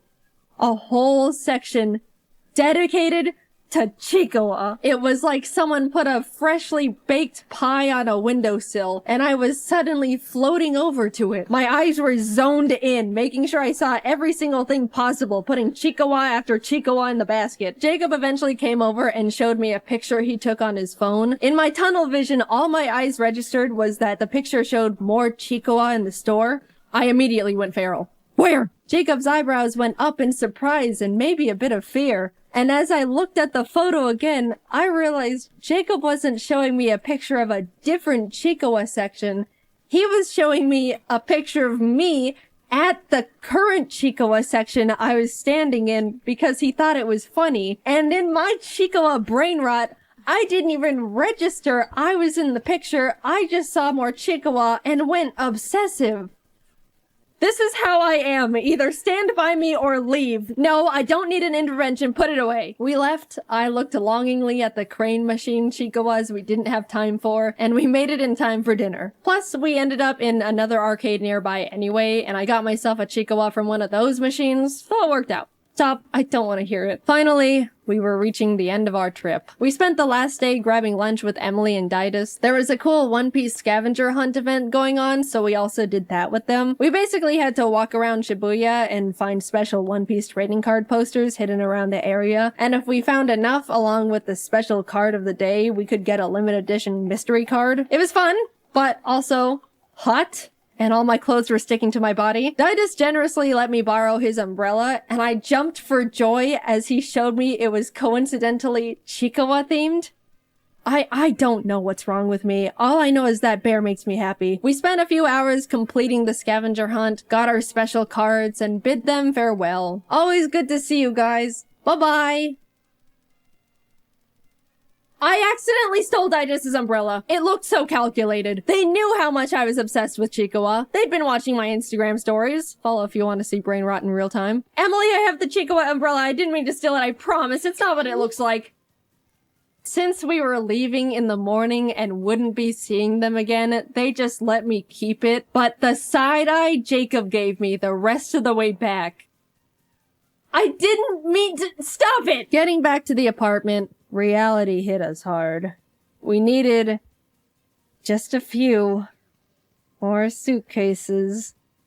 Again. In total, we ended up buying 6 extra suitcases to hold everything we collectively bought. And even then, it was a struggle making it fit. Jacob ended up going professional Tetris mode, perfectly fitting everything into the suitcases with quite literally no extra room to spare. We came to Japan each with a backpack, carry-on, and 1 extra big suitcase, and we're leaving with altogether 8 suitcases and 4 backpacks. We were lucky the taxi driver had a big enough car to fit everything because we didn't have much of a game plan if it didn't. Off to the airport we went, where we checked all of our excessive bags, paid a couple fees, boarded our flight, and headed home. That trip will go down as one of the best trips I've ever gone on. It felt like it turned into a celebration of everything that makes me me. All of my hobbies and interests, Pokemon, One Piece, at the last minute Chikawa. We got to do so many incredible things and were given so many opportunities I'd never even thought I could be a part of. I got to see so many friends that are normally so far away, ate some of the best meals of my life, and overall was just really happy, especially getting to spend it all with my best friend Jacob. By the way, if you wanted to know why in the world we got so many things, yes, a lot of it was for us. 90% of it all was for our friends. 100% of the Chikawa stuff was mine, but that's besides the point. If you want to see what we got them, also credit where credit is due, the majority of it all was from Jacob, because he's a great gift giver and even more incredible friend to the people around him. We're all nothing short of lucky to be able to call him our friend. You can go watch his Japan video. I assume it's already up, because we had to animate a frickin' 30-minute long video. My god, it was a lot. Thanks for sticking around. But yeah, I just had an unforgettable trip, and I owe the opportunity to the Pokemon Company for inviting us to Japan in the first place. I'm extremely lucky to be in the position I am, and will be forever grateful.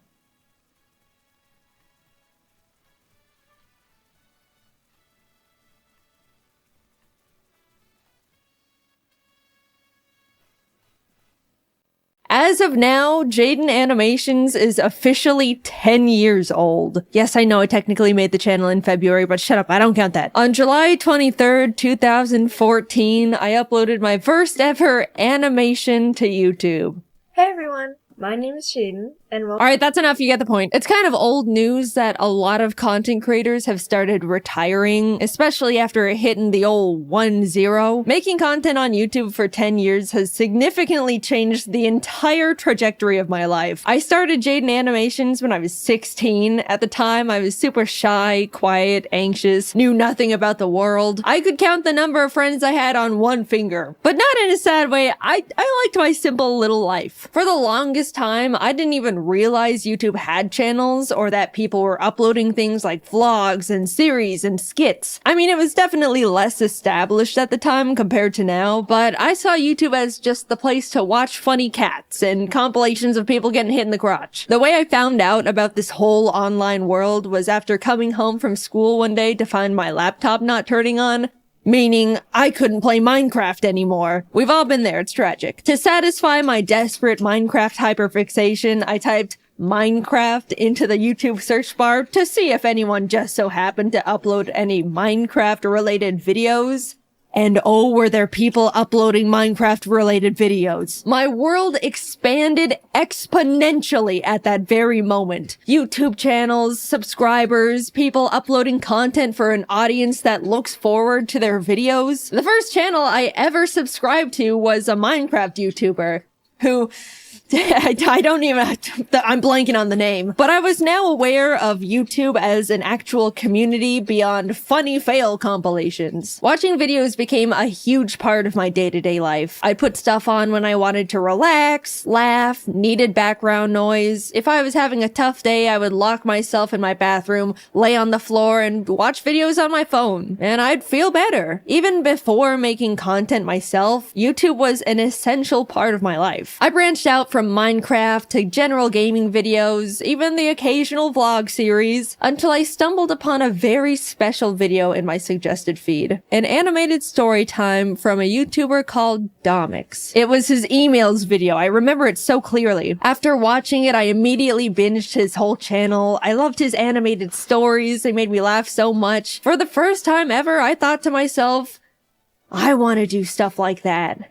I want to animate. And around the same time, I was really into Aya's Cupquake's Minecraft Oasis series and had even sent in a few fan arts I drew for her. She posted a couple at the end of her videos, which genuinely made me so extremely happy. I was totally freaking out. Anyway, in one of the episodes, she mentioned that she wanted to find an animator to animate some of her funny Minecraft moments. And suddenly, I saw the stars align in front of me. I sent her a little message attached to another fan art, basically saying, "Hi Cupquake, I'd love to animate for you if you're interested." And she ended up reaching out and was like, "Hey, we love your style and would love to work with you. Do you have an animation portfolio we can look at?" To which I responded with, so I've never actually animated before.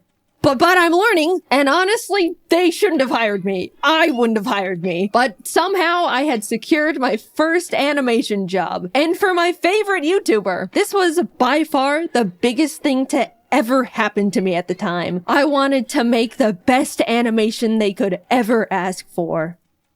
Now, I just had to learn how to animate. No joke, I literally typed "how to animate" and Adobe Flash tutorial into the YouTube search bar. That's how I learned. No class or school or nothing. I vividly remember opening Adobe Flash for the first time and wishing I could just skip forward in time to when I already knew how to even use the program because I was so confused. Humble beginnings, what can I say? And honestly, that's all it takes. People ask me all the time how I learned to animate, how I do this and that, what program to use. But you already have the biggest source of free online information at your fingertips. Just type whatever you want to learn into the search bar and people will literally teach it to you, no strings attached. While working on the animation for Cupquake and her husband Red, I talked to them about how I also wanted to make YouTube videos, that I wanted to animate little stories but was too nervous. They were both really supportive and encouraging, saying they'll put a link to my channel in the description of the animation to help me and stuff. I'll be completely honest, if Cupquake and Red didn't hire me and offer to help give me that initial push to start a YouTube channel,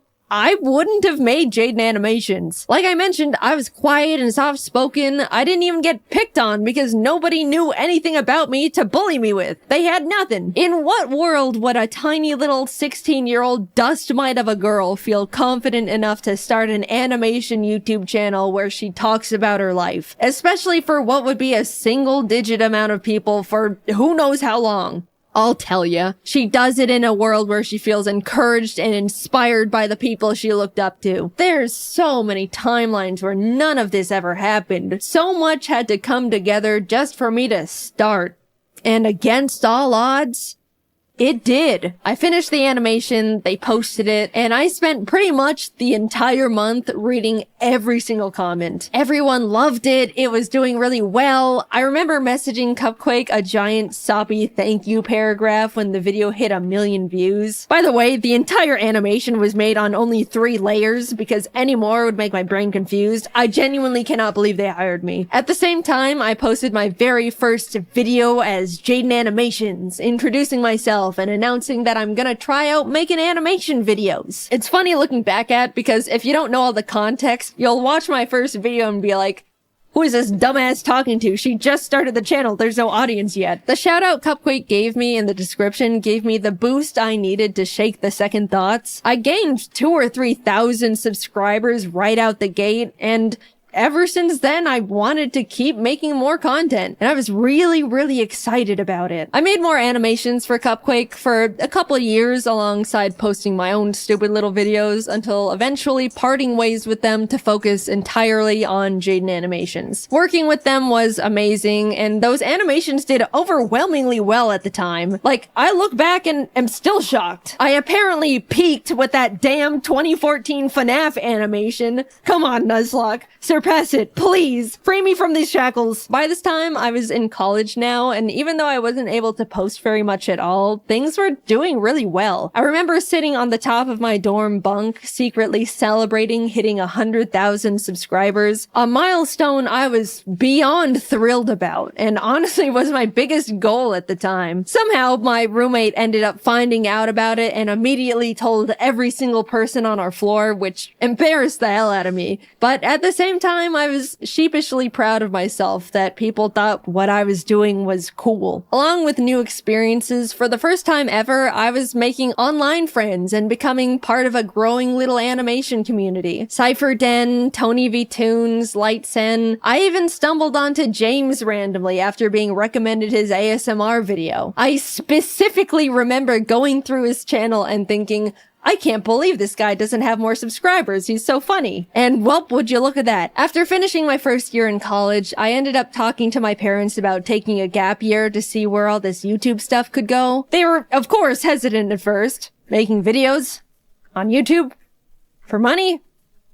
Can you even do that? But eventually agreed and have been my biggest fans ever since. I was officially doing YouTube full time. I don't really know what happened, but a few months later, James started blowing up. In our little animation group chat, we were like, whoa, James, congrats. What's happening? And he was like, I don't know. Oh my God. And then I started blowing up too. And suddenly the entire Storytime animation community was rising and thriving. It felt like we were strapped onto a rocket heading straight for the stars. People really loved watching Storytime animation. We went to our first ever VidCon and there was a whole line of people that wanted to meet us, which is a crazy experience for our first convention ever. Since then, everything has kind of just been history. I kept posting, obviously, met new people, made incredible friends, started building my own animation team, learned a lot about the world, but most of all, being on YouTube forced me to grow thicker skin. I'm sure most of you can relate to some degree. Mindless hate, online arguments, people nitpicking and speculating that you're actually a horrible human being. Because of how normalized posting content is now with TikTok, Instagram, Twitter, YouTube, I'm sure everyone has gotten their fair share of the hate hammer. But 10 years ago, it was pretty much only big online personalities who were familiar with it, and it comes at you pretty fast. Suddenly, you have to figure out how to hide your personal information and tell family members to private their Facebook accounts, which they don't know how to do. Scary emails come in, uncomfortable comments,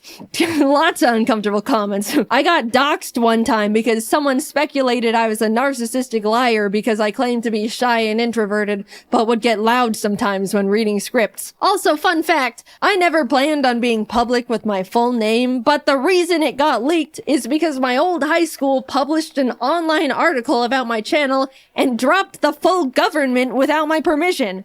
I'm still pissed about that one. And I know, this is genuinely what you just have to expect when you make content online. It's awful, but it's the truth. I didn't want to quit, so I adapted to the horrible things awful videos made about me for attention. There's nothing a passerby hate comment can say that could surprise me anymore. If anything, they're all the same and it's just annoying at this point. Not saying I'm happy that I went through all of it and it should have happened. People can be genuinely awful. But I'd like to say I've come out of it all a version of myself that wouldn't have existed otherwise. Not because of all the shitty things, but in spite of them. I've learned how to stand up for myself, grew my confidence, learned how to separate myself from my work and not take comments personally. All things you learn out in the world over time as you grow up. But cranked to 100 and during the most insecure years of a person's life. It was hard, but hey, I'm still here, aren't I? I look back and see my mistakes, bad takes, stupid ideas, regret here and there. It's overwhelmingly stressful to grow up and learn and change while in the public's eye, even more now than ever. But all things considered, I believe I was always trying my best in the position I was in, was constantly trying to be the best person I could be, and I won't ever be upset at myself for that. Also, I do want to say, a big thing that's followed me throughout almost my whole career at this point is the fact that yeah, I've talked about mental health and things I've struggled with at the time, like anxiety, depression, rock bottom confidence, etc., etc. I've definitely spilled my guts out on the floor in front of the internet a couple times in my day, and there's no part of me that regrets it at all. A lot of people have told me that they felt more understood or learned things about themselves through those videos, but as a now adult that's had the time to grow and adapt and overcome these things, man, you guys kind of still think I'm a little bit pathetic. I see comments all the time when I'm in my friends' videos or being involved in a big event, and so many people go, wow, I can't believe how far Jaiden's come from being this puny little scared teenager. I'm so proud of Jaiden really stepping out of her comfort zone here. She is just so brave for showing her face after dealing with such low confidence. That one's always funny because it can definitely come off like I should still be self-conscious, which I'm not, by the way. I get what those comments are saying, I really do. But guys, not everything I do has to be brave. I'm just doing fun things with friends on camera. We don't need the 24/7 Jaiden cheer squad busting out the trophies and medallions every single time. And we also don't need the Jaiden defense squad scrapping with anyone that says anything non-positive about me. It's the internet. People have the right to not like me for whatever reason. I promise, it's okay. I'm an adult. I'm doing fine. I appreciate the concern. At this point, it just comes across like I'm very pathetic and puny and can't do anything. Now, somehow, a decade has passed. I'm not the tiny, small 16-year-old who's afraid of everything and can't talk out loud for more than 15 minutes without straining her throat. That's true, by the way. I spent 15 minutes recording audio for my first video and my throat was dead afterwards. It was pathetic. Now I can record for an hour, which still hurts my throat. You can probably hear it, but that's a 400% improvement right there. I'm 26, created hundreds of hours worth of content, have the most wonderful team in the world behind me, am surrounded by amazing friends, live with the most important person in my life, with the most important little creatures in my life. I've gotten to meet content creators I've looked up to, got to tour and travel the world with talented friends, talk on panels to hundreds of people who wanted to hear what I had to say, been able to tell the people that inspired me how big of a role they've played in my career, and even got to stand next to them as an equal.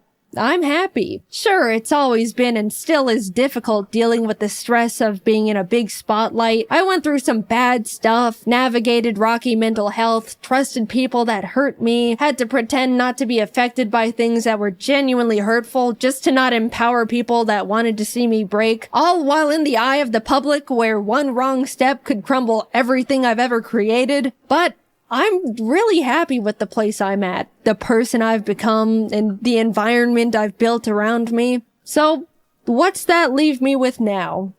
A full decade, man.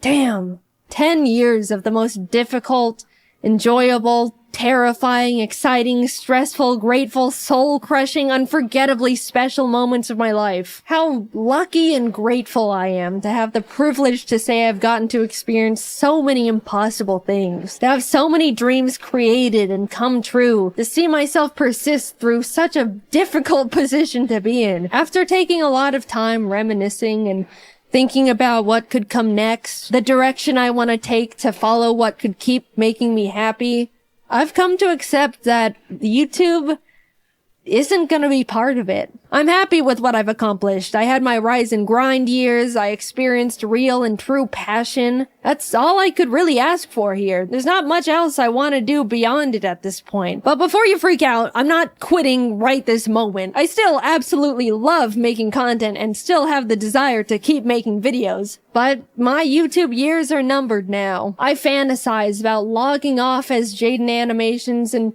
becoming a normal person again. I want to move to a random ass town in a random ass place, have a little house with my creatures, have a normal job with normal hours and normal problems, live a life where people don't know who I am before I introduce myself. Not saying I don't like being recognized. You can come up to me, I promise. I don't mind. But eventually I just want to feel like a person again. Normal is rapidly changing nowadays, but I don't want this chronically online lifestyle forever. How nice it would feel to one day not have to triple check every single thing I say in fear of people's pitchforks, or fear for my safety when people maliciously leak my private information, or even be constantly surrounded by strangers' opinions on me and every version of myself I've ever been, every moment of my life. I hold it all together pretty well, I'd say. I mean, it's my job to. And none of these negatives have and ever will outweigh the positive aspects of this incredible opportunity that you guys have allowed me to have. I don't want to come across like I'm complaining. I very much understand this is just unfortunately part of it all, and I'm very privileged and very grateful. But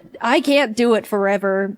And I don't want to. I want to feel like I have the time and mental energy to pursue new hobbies, experiment with other things that can make me happy. Making content for YouTube never leaves my head. It's the case for every single content creator on the platform. There's no clocking out, there's no weekends, there's no breaks. You can't just leave an office and not think about it. You're constantly brainstorming ideas, managing everything, schedules, employees. Sure, you can work and live anywhere you want, go on vacation at any point, build your own schedule, but it's always there. Like a black hole in your mind. It's just so exhausting. I haven't felt like I can sit back and enjoy something in 10 years because I simply do not have the time if it isn't for a video. Yeah, that's just how self-employment works, but don't forget about all the other fun stuff I've already mentioned on top of it all. I don't know what I want to do career-wise after retiring from YouTube, but I romanticize the idea of just getting to rediscover myself. Maybe I want to learn how to make custom plushes and open my own little shop, take art commissions, be a teacher, maybe an art director. It's gotten to the point where I think about that little life every day, and I'm actively aiming and walking towards it with every decision I make. Oh, let me tell you, I genuinely cannot wait to live it one day. But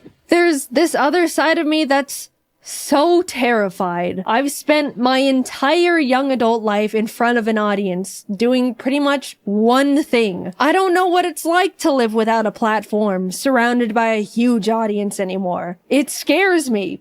Like a lot. I don't want to need this, but I'm scared that I do in some way. When the time comes, I'll definitely work on that fear in therapy or something, but I do think about it a lot. I'm not done with YouTube just yet. I still want to make animations and tell stories, animate little gaming videos. I still just love it so much, and I'm not going away just yet. Sorry to disappoint some of you. I just wanted to let you guys know how grateful I am that you've helped me be right here. I've gotten to meet hundreds of people who told me how much they liked my videos, felt inspired, discovered something about themselves, even did something as small as laugh at one of my stupid ass jokes. I can't wrap my head around the idea that a lot of you grew up watching my videos and are like functioning people in society now. That one always feels like, I know you're not calling me old, but you're calling me old. I'm grateful for all the art people have drawn for me. Even now, it's still so surreal. From the cute little doodles from kids to jaw-dropping, fully rendered pieces from artists of all ages. Like, you guys are better artists than me at this point. What do you mean I inspired you? Why does my art look like that then? The whole reason I show fan art at the end of my videos is because I look back at the feeling I got when Cupquake put my art in her videos, and I want to be able to give that back to other artists. People have told me they watch my videos to laugh, listen to while working, to feel better after a crummy day. All the ways I used to consume YouTube back in my day. Even though it's easy for me to tell myself, they're just little stupid videos I make. What's the big deal? It kind of also feels like I get to contribute to a cycle I used to be on the other side of and pay it back. I don't know, it just feels good knowing I've made stuff that's made people feel better in a way that other content creators used to make me feel better. I've rambled quite a bit, but thank you for letting me make these silly videos for 10 years. I never would have thought any of this could have happened to little old me, and definitely not for this long. I absolutely thought I would have been tossed aside and forgotten by now. I look back at when things were starting to roll, and I was like, I've got like a 3-year shelf life left. I'm forever grateful for you, my friends, my family, my team. I don't know what my life would have looked like if I didn't type Minecraft into the YouTube search bar when I was 14. Who knows how much more time we have with each other, but just know it has been and still is an honor to be here. And until then, I'll be doing my best to keep doing what I've been doing for 10 years and just make these silly little animations.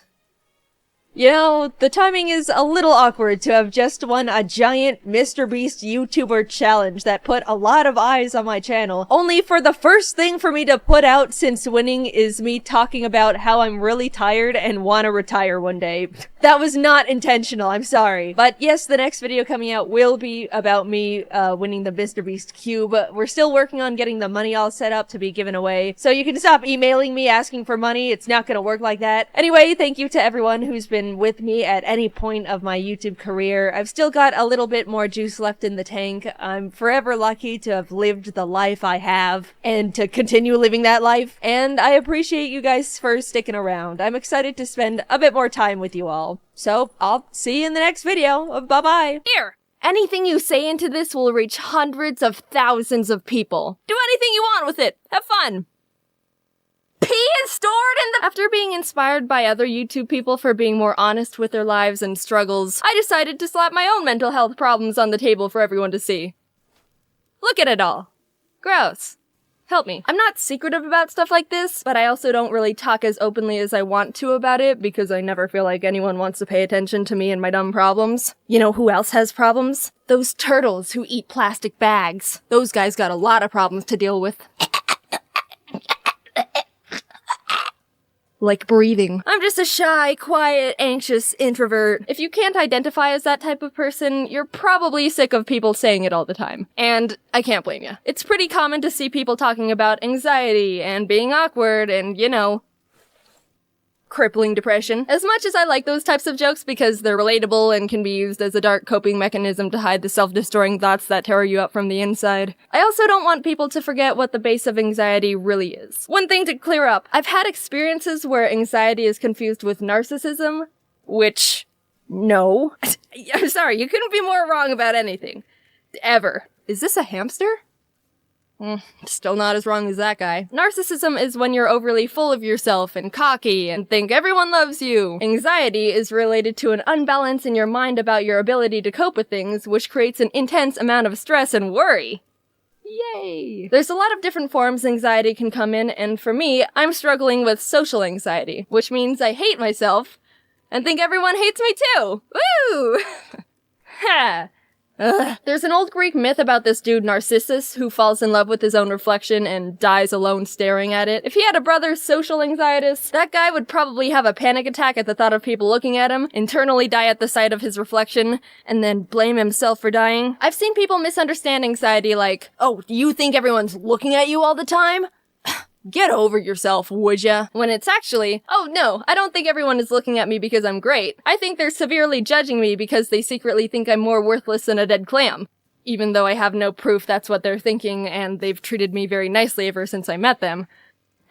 I just have a hunch. Not many things bothered me as a kid. When you're like 7, the biggest things going on in your universe are staying up past 10 p.m. and trying to convince your parents to buy you mechanical pencils. Even though I was blissfully oblivious to a lot of things, I still subconsciously knew there was something different. This weird nervousness followed me everywhere. It wasn't intense 24/7, but for example, say when I had to go to the bathroom, I would feel like people were watching me through the cracks in the doors and little marks in the ceiling, like eyes were always on me. Even though I was old enough to know that wasn't realistic at all, the feeling doesn't just go away, which is almost worse because then you feel like you're going crazy in your own head. But at the time, I just thought everyone had paranoid thoughts. You're saying you don't ever worry that everyone on the bus hates you because your backpack is too blue?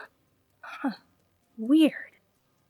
Pass me that red marker. The constant uneasiness never fully goes away, even though I wasn't really conscious of having it in the first place. Once in my senior year of high school, I was in my English class, and we were all discussing something about how men and women are different, and sexism, and that fun topic. There were a lot of good points brought up, and I wanted to contribute, so I raised my hand, and almost immediately started shaking. My palms were sweaty, knees weak, arms heavy, vomit on my sweater already, mom spaghetti, Why? I'm consenting to participation here. No one's holding my hands up against my will. Why do I all of a sudden feel like I want to crawl into a ravine and eat rocks alone in the dark? Jaiden? Well, statements backed up by facts aren't inherently sexist. So, on average, men are generically built stronger than women, which isn't sexist, just a general fact. But saying all women are weaker than men is sexist. So, you're not sexist if, you say to a guy, dude, you can't have babies. What am I saying? Who am I? While trying to talk, I started shaking more, and my throat closed up, and my eyes were like, here, need some tears? Even though I chose to talk. Why am I like this? I don't understand. And one day, it just came to me, like a mailman slipped a piece of paper under my brain's doorstep. Oh, I have anxiety! I still don't feel any better about anything. Maybe a bit worse. Can I return this, please? When I went to college, I was finally on my own, which meant I was thinking on my own. And I realized, wait a second, I'm not happy, and I hate myself. Oh, that's for me. Low self-esteem? Oh, and depression? Eating disorders? Alright, what company got a hold of my address? I don't want this junk mail. Take me off the list! Stop! And bada bing bada boom, the recipe was complete for a sadness cake. That's me. I've known about all of this for a while, and actually, people struggling with mental illness are generally aware of it. A lot of the time they know something's wrong, but succumbing to the fact that you're not okay is really scary, and you feel even more hopeless. Like in cartoons when a wife is like, honey, I think we're lost. Let's get directions. I don't need no directions. I know where I'm going. The kids are hungry, Ronald, and we should have been at the store 3 days ago. I've got it under control. Darling. You're right. We're lost. I'm hopeless.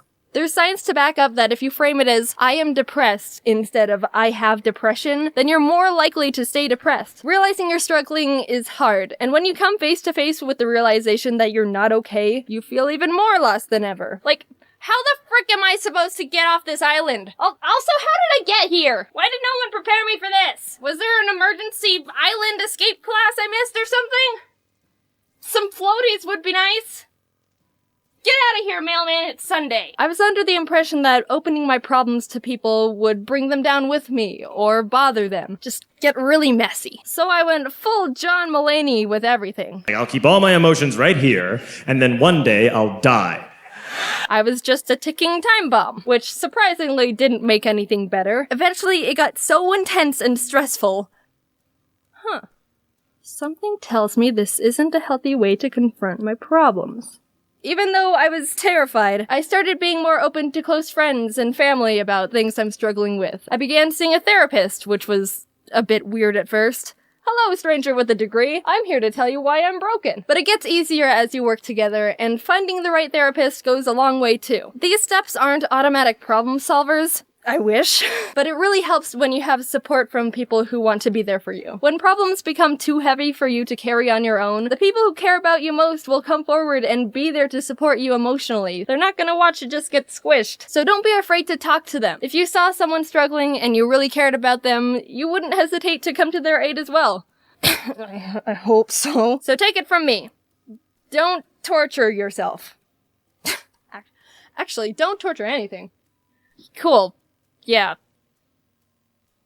That last scene got a bit weird. It was supposed to be like an analogy for stretching yourself thin with stress, and I don't know, forget about it. Mental health is super important, and I'm probably not the best person to talk about happiness, but I interpret it as a skill you learn about and get better at over time. Like, it's gonna take a lot of trial and error to understand what keeps you afloat, but you can use everything you gather as you go as data to keep adapting, whether it's good or bad. Take everything I say with a grain of salt. I'm trying to figure out stuff at the same time too. Thank you for all the support as of recently. It doesn't go unnoticed, and I've been super appreciative of everything. I had an amazing time at VidCon, meeting so many people who watch the videos and getting to hang out with a bunch of awesome YouTube creators. I've been feeling good lately, and it's been a while since I could say that honestly. I'm just breathing it in as much as I can and acknowledging how good it feels to feel good.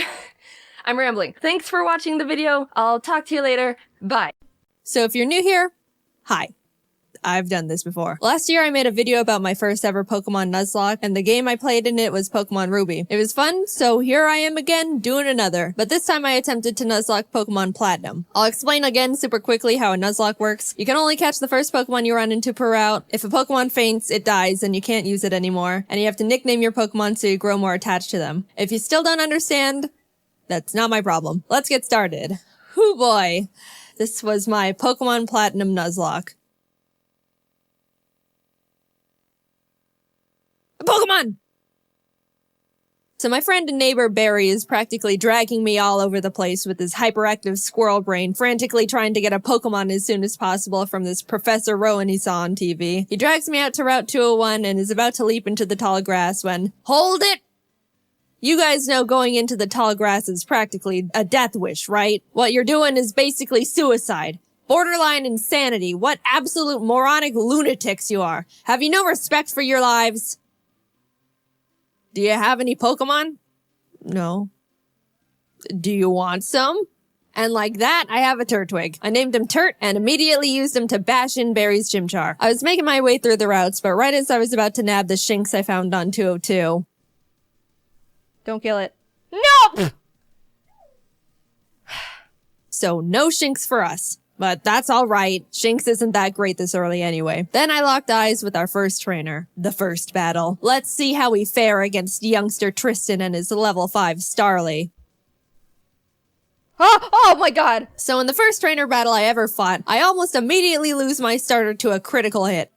Why do I suddenly have a very bad feeling about this? Nevertheless, we kept going onward through Jubilife City, where we caught Kronk the Zubat in the cave above Route 204, and Magikarp on 218. Hi, Magikarp. Your name is Puppy. Just outside the city, Barry runs up and demands another battle, so I happily bash in his Chimchar again. And his Starly too. I kept on my way, eventually arriving in Orberg City, and nervously challenged Rourke. I was terrified of his Cranidos, but Turt landed a crit Razor Leaf and one-shot it before it could even do anything. So that's badge number 1 for us. I made it to Floroma Town and was really excited because if you didn't know, outside the Valley Windworks you can find Shellos. And if you didn't know, again, I love Shellos. I ran straight to the grass to get my Shellos encounter, and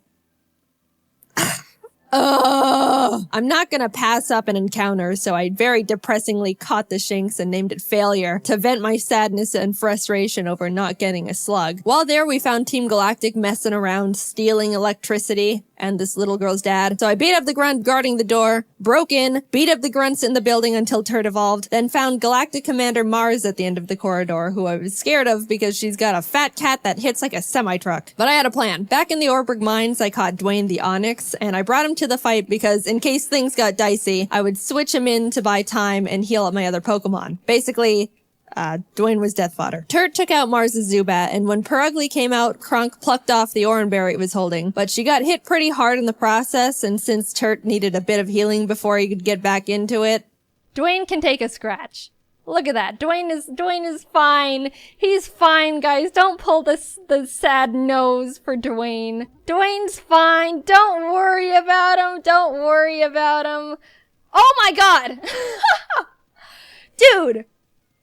Alright, I'll give him that. I'll give him that. Dwayne gets to live. Somehow, when Dwayne was supposed to die, he hung in there on 1 HP. And you know what? I respected the hell out of him for it. I let Dwayne live and Turt was able to take out the Perugly. What a legend.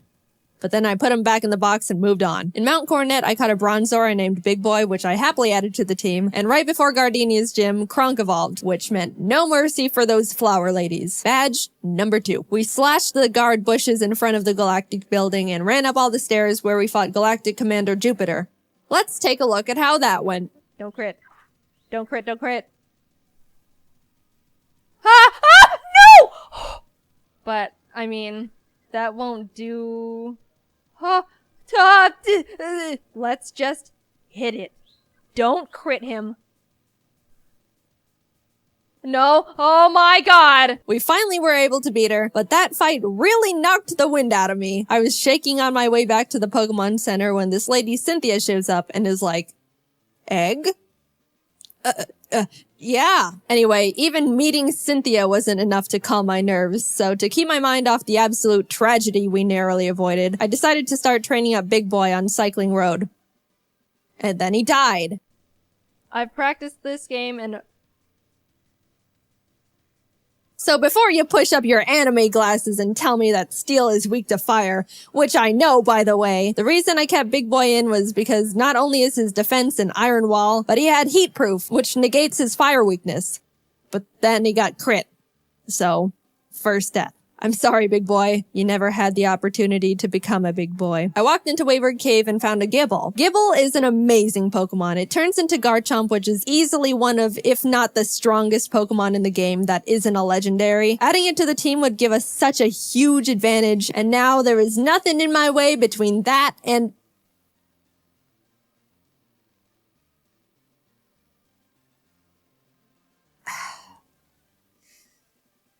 And we're moving on. We arrived in Hearthome City where I caught DeVito the Ralts, Kronk and Puppy evolved, we had a clean win against Fantina, and some lady gave us an Eevee I named Milk. Things were starting to look better now. I was leveling up DeVito against trainers, and when fighting this lovey-dovey couple... let's go into Puppy. Get rid of the weasel. Oh no! You're kidding. You're kidding. And that's why I hate love. In came Shrimp the Scyther I caught on Route 210. Some good news, on Route 213, I finally found a Shellos. I named it Swoop, and I loved it. I loved it so much. I know you're not supposed to have a favorite child, but Swoop was my favorite child, and I wasn't apologetic about it. I trained it up, and now we got a Gastrodon. Turt ended up evolving too, so together with Kronk and Swoop, Maylene was defeated, and badge number 4 was secured. Outside of Pastoria City, I caught a Quagsire named Lol, but when I went to get my Great Marsh encounter, I was trying to get a Yanma and accidentally threw a ball at a Wooper. So now we've got Lol and Oops in the box. Then I swept Crasher Wake with Milk, who is now a Jolteon, with the TM Thunder I bought literally next door. I walked out of the gym and Team Galactic set off a bomb. I ran down the grunt who detonated it and took him out because he is weak. Cynthia appears again and tells me to bring a charm to her grandma. So I'm like, yes ma'am. We found her in Celestial Town along with Cyrus, the leader of Team Galactic, who starts some evil Shakespeare speech about how everything is imperfect so he's gotta blow up the world or something. I don't know, I wasn't really paying attention. And then he wanted to fight. Puppy took out his Sneasel and I sent out Milk to take care of his Golbat, but Milk decided he wanted to be lazy and not only miss all his thunders, but also punch himself in the face. Milk!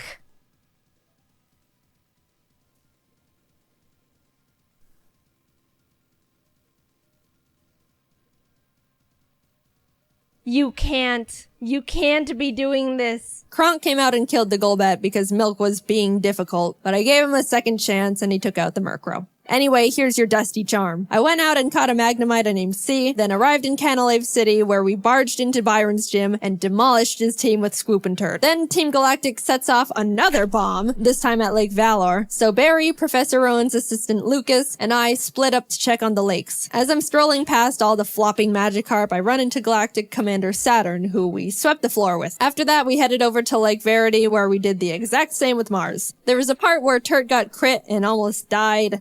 Oh god. Oh god. But we're fine, he's fine. Finally, we had to go check up on Barry at Lake Acuity, and after trekking through 6 feet of snow for like a mile, we get there to find Barry at the top of a cliff like, ha ha ha, you can't climb rocks. Come back when you can climb rocks, loser. I'll go fight Candace's gym now, I guess. Now, we've been having some good type matchups with the past few gyms, so I haven't really been nervous about most of them, but Candace uses ice types, which like half my team is weak against. which, you know, nervousness rising. Not only was I at a massive type disadvantage, but the main threats on our team were her Abomasnow because it hits like a truck and sets up hail, and her Frostlass because it'll use the hail from the Abomasnow to heighten its evasiveness with Snow Cloak, spam double teams, and then just sweep my team. I walked in, took a deep breath, which didn't make me feel better at all, and started the battle. Shrimp took out her Sneasel and Swoop took out her Piloswine, almost dying in the process. And then she finally brought out the big bad Abomasnow. Since it's grass ice type, I taught Puppy Fire Blast. Yeah, I didn't know we could... Anyway, I wasn't sure it could one-shot because Puppy's not a special attacker, and lo and behold, it didn't. It didn't miss. Please kill it. Please. It's quad. It's quad. What? Eventually, Puppy took it out, but that was absolutely terrifying. Last but not least, Frostlass. I wanted to have Swoop Rain Dance to get rid of the hail so Frostlass's Snow Cloak isn't activated, but since Swoop was sitting at a not-so-chill 20 HP, that wasn't gonna work out super great. However, since I didn't want Kronk to be in this fight at all, right before the fight, I swapped her with Failure the Shinx. Yep. Sorry, little guy. Failure looked up at the looming death that was Frostlass in front of her, and as I healed up Swoop, Failure was killed in its blizzard. It's really unfortunate we had to resort to it, but I give Failure a salute for stepping up and surrendering its life to the team. Swoop came out, got off the rain dance, and after a close battle, was able to pull through. We won, but it wasn't without sacrifice. We had a moment of silence for Failure, the true MVP of the fight. Gone, but not forgotten. Now we could climb the rocks to Lake Acuity, and when we got up there, Barry's got snot dripping down his face, crying in the snow because he got beat up by Jupiter, who looks at me and is like, "See ya, I'm going to Veilstone HQ.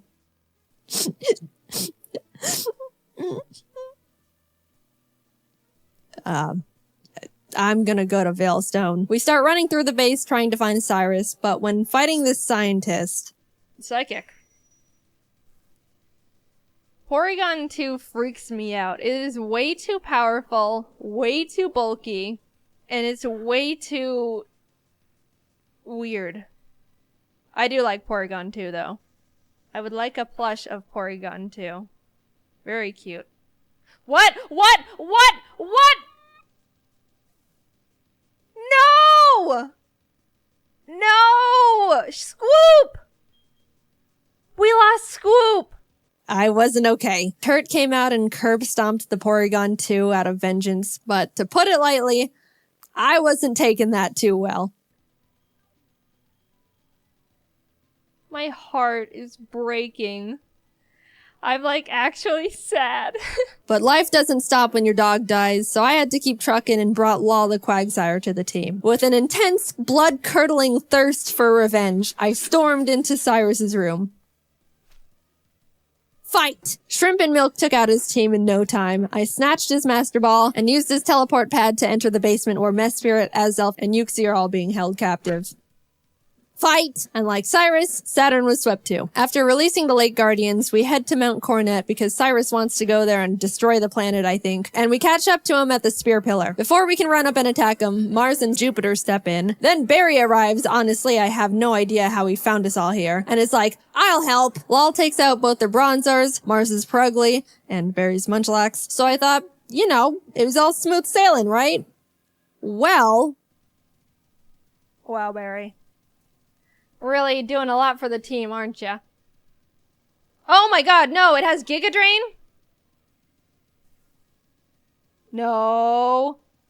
No, oh no, oh no! It was a crit! Not only did I not know their Golbat had Giga Drain for some reason, but it also got a crit. So I was starting to feel bad, but then I started panicking. The thing is, after you fight Mars and Jupiter, you have to go into the Distortion World and fight Cyrus and Giratina. If Cynthia forces us into the Distortion World without us being able to get a new member, we're in massive trouble. We finished up the battle and Cyrus starts his whole spiel about how the world is imperfect, blah blah blah, everything must die except for me. Then he gets swallowed up by Giratina, a hole opens, a rip in space leading to the Distortion World, and I'm kinda just standing off to the side twiddling my thumbs like, "Cynthia, please don't shove me in there without my consent."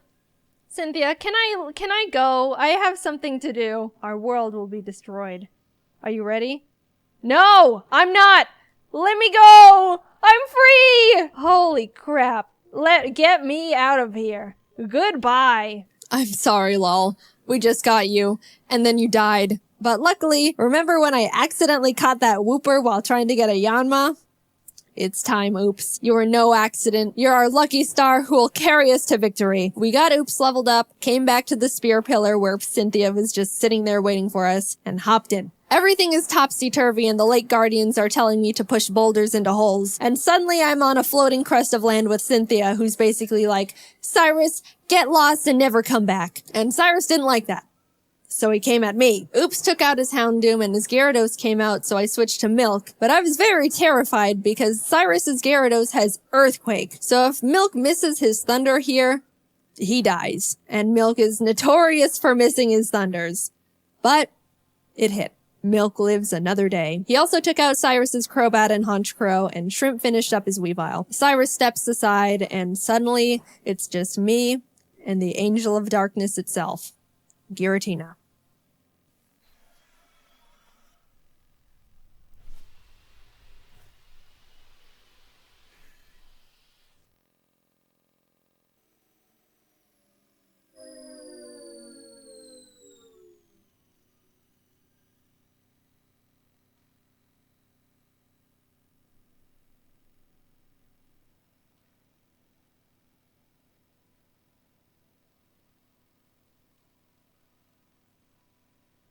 I threw the Master Ball, and like that, it was over. I saved the world. Now to get back to my gym badges. I arrived at Sunyshore City and started making my way through Volkner's gym. I know he's the 8th gym leader and he's supposed to be tough, and apparently he's depressed because everyone who challenges him isn't good enough and he's bored. But I wasn't concerned. We have Oops, and none of his Pokemon can do anything about it. It's not like they have Giga Drain or anything, right? They didn't, I checked. Oops was just Earthquake and everything, and at the end, I'll admit, I got a bit scared. Okay, don't crit. If you crit Giga Impact, that would be really Holy. But it's all good. We're all good. And with that, off to Victory Road we went, where we caught ourselves a Gabite I named Flakes. Would have been nice to have one, I don't know, near the beginning of the game, say, in Wayward Cave, you know. But whatever. Better late than never. It's good to have just in case something goes horribly wrong out of nowhere. Flakes is base 60. Yeah, it is. It's an amazing... Whoa, whoa, whoa, whoa, whoa, whoa. No! You're kidding. Oh dear. And that's the straw that broke the camel's back. After Puppy died, I stepped back and decided the team we go into the Elite Four with needs to be the best possible team we can build. The Elite Four here goes pretty hard, so I couldn't go in willy-nilly just hoping for the best. After literally a few hours of calculations and research, I settled on a team I thought would give us the highest possibility of winning. I added Flakes to the team in place of Puppy, and with a heavy heart, left Milk and Kronk behind as I brought C the now Magnezone and Colgate the Togekiss I hatched from the eggs Cynthia gave me. Even though I was sad to not bring Milk and Kronk into the final battles with us, they won't be forgotten. And it doesn't negate the fact they were such huge assets to the team, and I wouldn't have made it this far without them. I'll see you guys on the other side. I took a step towards the doors of no return, and immediately got interrupted by Barry, who wanted to have one last fight. Anyway...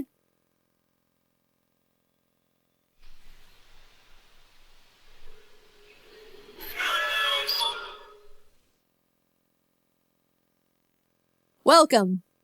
This is the Elite Four.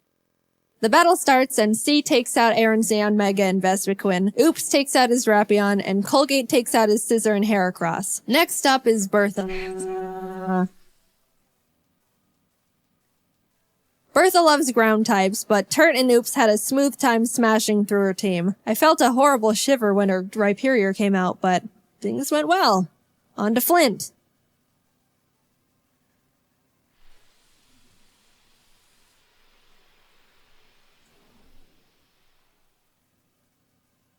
Flint has a pretty scary team, but luckily Oops and Flakes had no trouble plowing through them as well. And with that, we're on to the last member, Lucian. Now, Shrimp hasn't had much time to shine in these fights so far, so I decided I wanted to let her go all out. She set up sword stances and bullet punched everything. Proud of you, Shrimp. And suddenly, I'm at the entrance to the champion. The trainer who's been known to crush dreams in a single battle, and many still fear to this day. I took a deep breath. Things are going surprisingly well, and I don't know how to feel about it. But I looked up, and there she was. At this moment, I have only one last objective. Defeat Cynthia.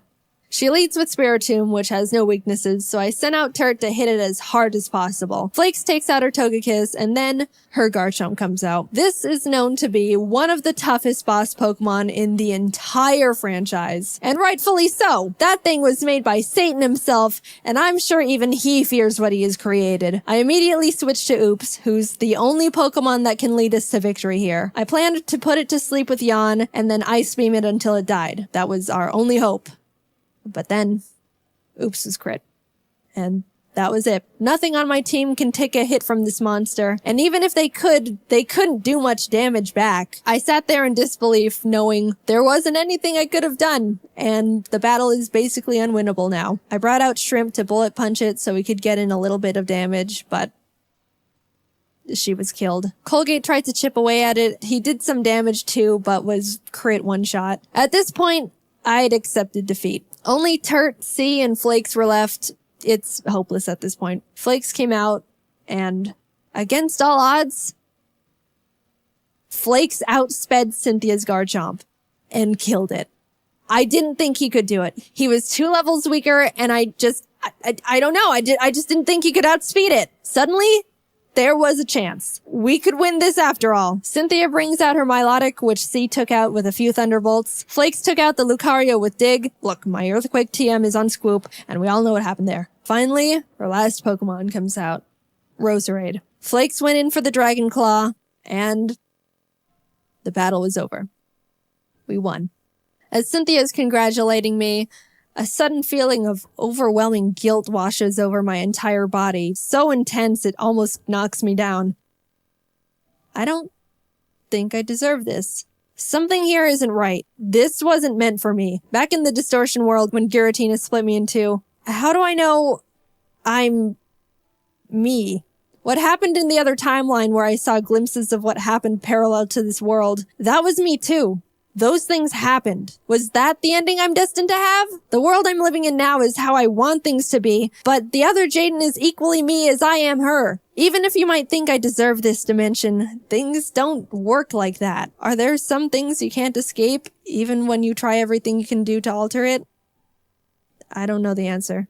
I may be able to sit on this throne now and thank all the Pokemon that put in everything to help me get here. All the hard work, blood, sacrifices we made. But I don't think I can ever accept this victory. I don't know what ending was meant for me. And I don't think I ever will.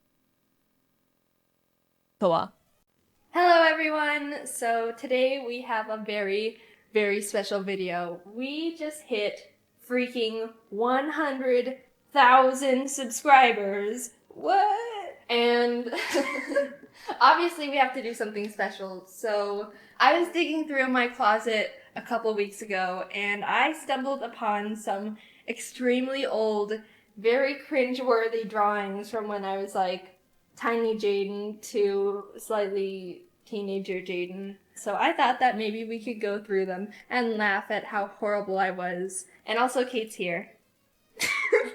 Hello! So let's get through this. So obviously here, I was writing a... my mom wrote like the age of most of these. Oh, I was 7 when I drew this. But the bird though, that's pretty good. Yeah, the bird. Superman stance. And like the and then little my legs. snake eyes. And this fashion sense right here. Half blue, half pink. I was like obsessed with stickers when I was little, so I remember like, you were. I would just have whatever stickers I could find and then just draw around them. We have the sun here, and they're all helping like pull all my dogs on this leash that's defying gravity, and so are the clouds, and they have very inspirational quotes. Do it! Just do it! I was 7 here too. Oh, I remember you had a stuffed animal. And Yeah, then you I had was- this house. I was stuffed animal. obsessed with stuffed animals, and I drew like I was inspired by my animals, so I always drew. I don't What's know. this? I have no idea. Satellite dish. Looks a little dangerous. I don't know. There's like a scorpion falling down. And I don't know if he's dying or he's Scorpion Jesus walking across the water. But it's funny because I remember drawing like most of these when I was little, so it's like nostalgia fest everywhere. Oh my god. Is this Squidward? He's like, is he on his hat? What the heck? And, oh no, that's not a comfortable place to be sitting. So we have this beautiful masterpiece of SpongeBob and Mr. Krabs over here. And the whole scenery and Squidward's situation. Another SpongeBob. This one's a little bit more action-packed. Oh my god, Sandy looks like a dinosaur. Sandy the dinosaur. Sandy... What? Water Sandy. out for clouds? Sandy, water out for clouds. Sandy, watch out for clouds. Oh. And then Sandy What's is an up E here. for? How old? How old?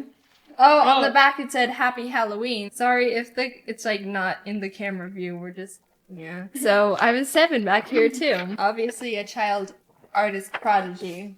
Oh, that cat. That's a This one's from you, Kate. Oh Look. my gosh. She wrote her name so tiny on That's the. really small.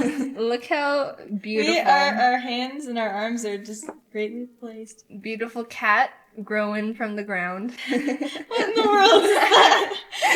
It's like a ghost sheepdog. Was this a big mouse? I have no idea. I like the clouds, the expression on the clouds. Oh! Oh! This is I remember when I was really little, I had like an obsession with making books, and Scruffy was my old dog. So this is a Scruffy pop-out book with staples on the side, the best quality. So, so now we have like an accordion, that's what they called it. Pop-out book. Can you see that pop-out? That is phenomenal. And again with the title, Scruffy Pop-Out Book, just in case you missed it. Oh, so we have Doghouse, In-house. Dog in the house. With that amazing 3D pop-out. Next page. Oh. Doing a handstand. Leg layer. And then I felt the need to label every single part of his body. eye? Oh, this is like showing the leg. So ear, ear, Oh.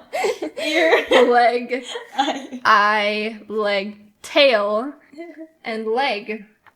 And that is my first book that I've ever published. This is another one from Kate. Oh, look how tall the flowers are compared to us. She was We just look like we're like crazed.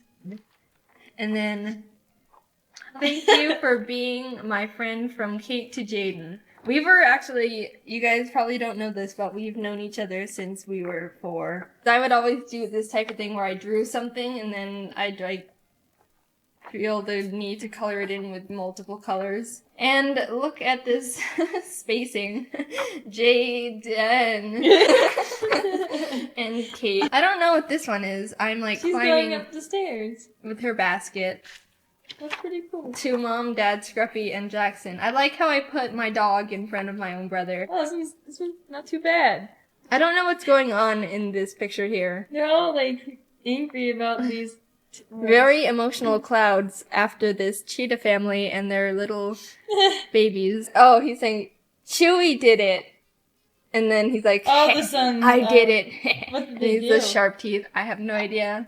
This is my old wish list from when I was Oh my little. God. Like whenever we had like Christmas, and we didn't just like we had 3 things to ask for. 3 wishes for the world, 3 wishes for the family, and for myself. So obviously here, I was asking for a Gym Mat, a SpongeBob game, which is like those really old school plug and play games, and then some drawing books. But also, in the wishes for the world, I said, never fitting. Fighting. Oh, never fighting. Everyone stays healthy. Everyone stays healthy. Everyone stays happy on Earth. Oh, that's very good, Jaiden. I was such a giving child. For family, I put everyone loves each other. Eat each other. Everyone eats each other. Everyone stays, oh wow, I was really wanting everyone to stay healthy. Again with You're the Chewy obsessed stuff. with Chewy. This is like some rainbow power here. Also, I remember doing that. I'd also like put my name in the corner and then highlight it with a color. Make sure everyone knows you did it. Yeah. No one steal this original Oh, artwork. you're 8 now. I was so 8. You're getting better. I was improving. I don't think this is mine. This one's my favorite. But here's Otis and Otis. Froggy and Steve and Pecker. And this guy is saying hi. Oh dear. So it says in bold words, to mommy and dad from Jaiden. And I have a cat, a pet cat, that I can't have in real life because I'm allergic. And also, I have these wonderful double pants going on. I would like fold my drawings in the most ridiculous, tiny, squarish ways. So like, I like deliver it to the person and be like, look, here, I drew this thing. And it's like origami, tiny miniature square. Oh, well, this is when we went to church. It is Christmas Eve. We are at church in mommy and daddy's room. And Scruffy's at home. Alright. So here's Scruffy. And then here's church with loudspeakers or windmills. Those are scary. And I remember like drawing these hands like this is like 3 pointers. This is again at church, but I remember like you'd have to like draw. Oh my gosh, look at this. Oh my god. Okay, so like doing a hand thing, and then my friend like reached over my hand and like dotted her marker on my paper. And I was like, no, don't do that. So I scribbled it out, and then she kept doing it, and then I kept scribbling it out. Oh my god.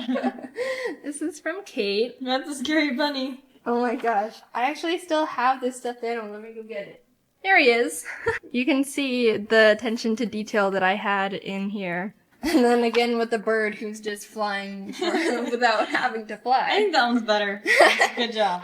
Oh, there he is again. Oh, here he is again, yeah. And then it looks like we're on top of Graves. gravestones Oh my god.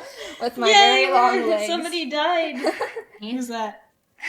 Here's Jax. He doesn't get to stand on a grave. He gets to stand on the grass. Here's another one. And I drew the sun underneath the sky. The Another bird. What if this is how I drew myself, like, on this channel? Hello, everyone! That was good. Oh god. When I was 10 here. Yeah. 2007. Okay, so, excuse me while I cringe a bit. I also like making my own little characters. Oh, I did too. I remember that. Yeah, so this was Saturn the Bat, and he had 2 different colored wings, which made him very special. Oh my gosh, I remember these characters. I remember looking at them being like, oh my god, that's so good. This was Steve. This was like, I made like 10 tiny books out of him. And this is probably one of the first characters that I ever made. This is a stick man called Iggy, and I would like play around with making expressions with just eyes. And then here are my characters. The 3 that you just saw, and then 2 others. And then here they all are dancing. This is good. I like this one. Okay, so I remember thinking when I was little, I'm gonna draw all the Animal Crossing characters in the whole game and Oh their my house. God. And that didn't last very long because I only did 1. Oh, you wanted this bird. I've wanted this bird. I still want a bird, but not this one. Where's his other leg? I know, that's what I was wondering actually. I was very proud of the branch that he was sitting on. Yeah, it's a good branch. No, it's not. Oh, this one's good. How old were you? I was like on a bird craze. I think I drew this at the same time as the other It's a one. good one. Yeah. This is a cockatiel. It's okay. The legs are kind of wonky. This is how I used to draw birds. It was like my own style of drawing birds. Here's like an example of my comic book that I would like draw comics all the time. So there's an alien and he somehow gets transported into Earth. He's like, oh no, I need to get back to my old planet. Oh no. And then there's a human. You look cool. You look so cool. And he's like, no. And then so he's like, oh, I need to go back to my old planet. And then the human is like tagging along. And he's like, no, you can't come with me. And then apparently she does anyway. And he has to let her, I guess. And something bad happens and he kicks a tree. And then he finds the portal and he goes back home. To his computer, good. Yay. Good ending. Most of society. And let me also point out that I had 2 other ones like this. Oh my god. And they were exactly the same story. Really? Just with different characters. Oh my gosh. I remember doing this in an art class. I drew mice all the time. And I was 10 here. We're getting older. I think the, thing of the project was to use a bunch of different patterns and write your name. Yeah. That's pretty cool. I think this was for Looks like his circulation got cut off in certain places. this is like art class in 6th grade. And she's like, okay, draw a castle. And I was like, That's a good one. And then there's like I always had like something funny going on in the picture. So there's like a little guy who's like, wrong address. Okay, so here we have the power of Switch. Oh, and up here it says I'm 12. So here's my character that I made, Switch. Apparently he can transform, and I went crazy with all the dots here. So here's his electric version, and here's his water transformation, Flow. He's got a nice mermaid tail. Oh, that's nice. And Oh no! That's Okay, his high so- version. Keep in mind, I was 12. I didn't know what weed meant. I was just thinking like, oh, I can't have a name be grass. Let's just think of what else is grass. Oh, weed. Oh no. So, I remember doing this one. I was like, That's like really good. I'm a very patient detail. person. Yeah, seriously. If you can't tell, I'm very patient. Yeah. Look all at these little that. stars are drawn by me.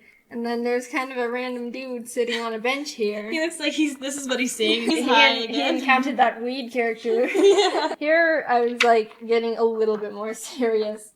So I don't know if this will pick it up, but it was like a bird. I remember finishing this. I was like, wow, I'm really proud of this. And it's like, it's okay. The wings don't really make sense, but I was 13 here. And here's another character that I was like that one. obsessed with, a bipedal wolf.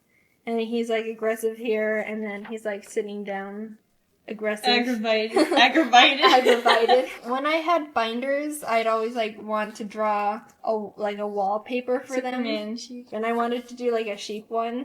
So this was like in my binder. Here's a kangaroo that I never finished. A dinosaur in pajamas. A dinosaur in pajamas. And then there's like a little fangirl. Oh It's my like, God. "Ee, so lovable." And then I like the little stick arms. I had a book that was like, look how to draw. And then I would just trace everything from it. Oh. So these are all traced. There's nothing wrong with tracing because that's how I started. I traced this raccoon, but I drew the rest. Like all the little flies. Yeah, there's like Go little, into it. there's like little fireflies. And Cute. I was like, how do I draw trees? And I was like, oh. I still don't know how to draw trees. This is from a manga book. Yeah, I was like obsessed with this You were. book. It was about Yeah. this guy who recycled his bottle and then it came to life and it was like his pet. I drew like random sceneries when I was bored. And I didn't finish them. I like this one. It was like a kid who had his ice cream. Okay. And there was a disaster going on in the background. And then there was a grown man who dropped his ice cream. Oh my god, his beard.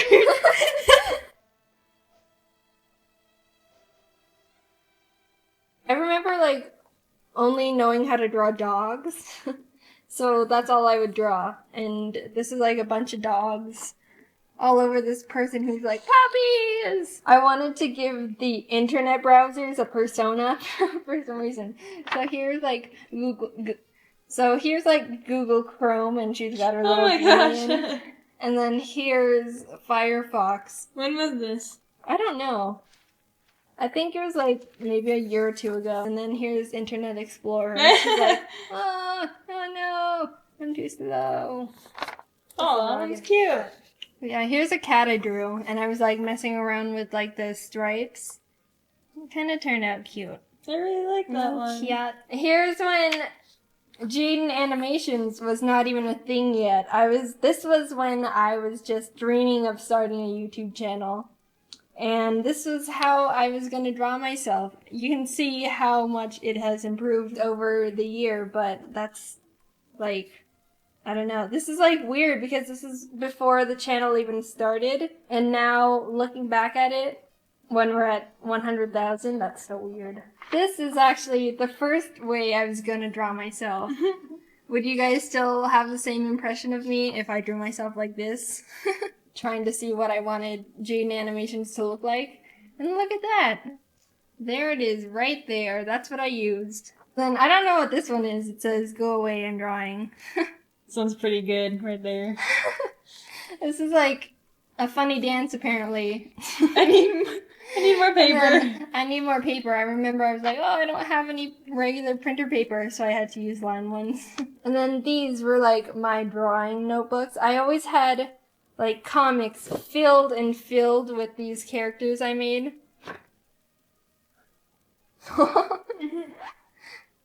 On the back here, let me also note that my brother was really into Michael Jackson. Oh my god.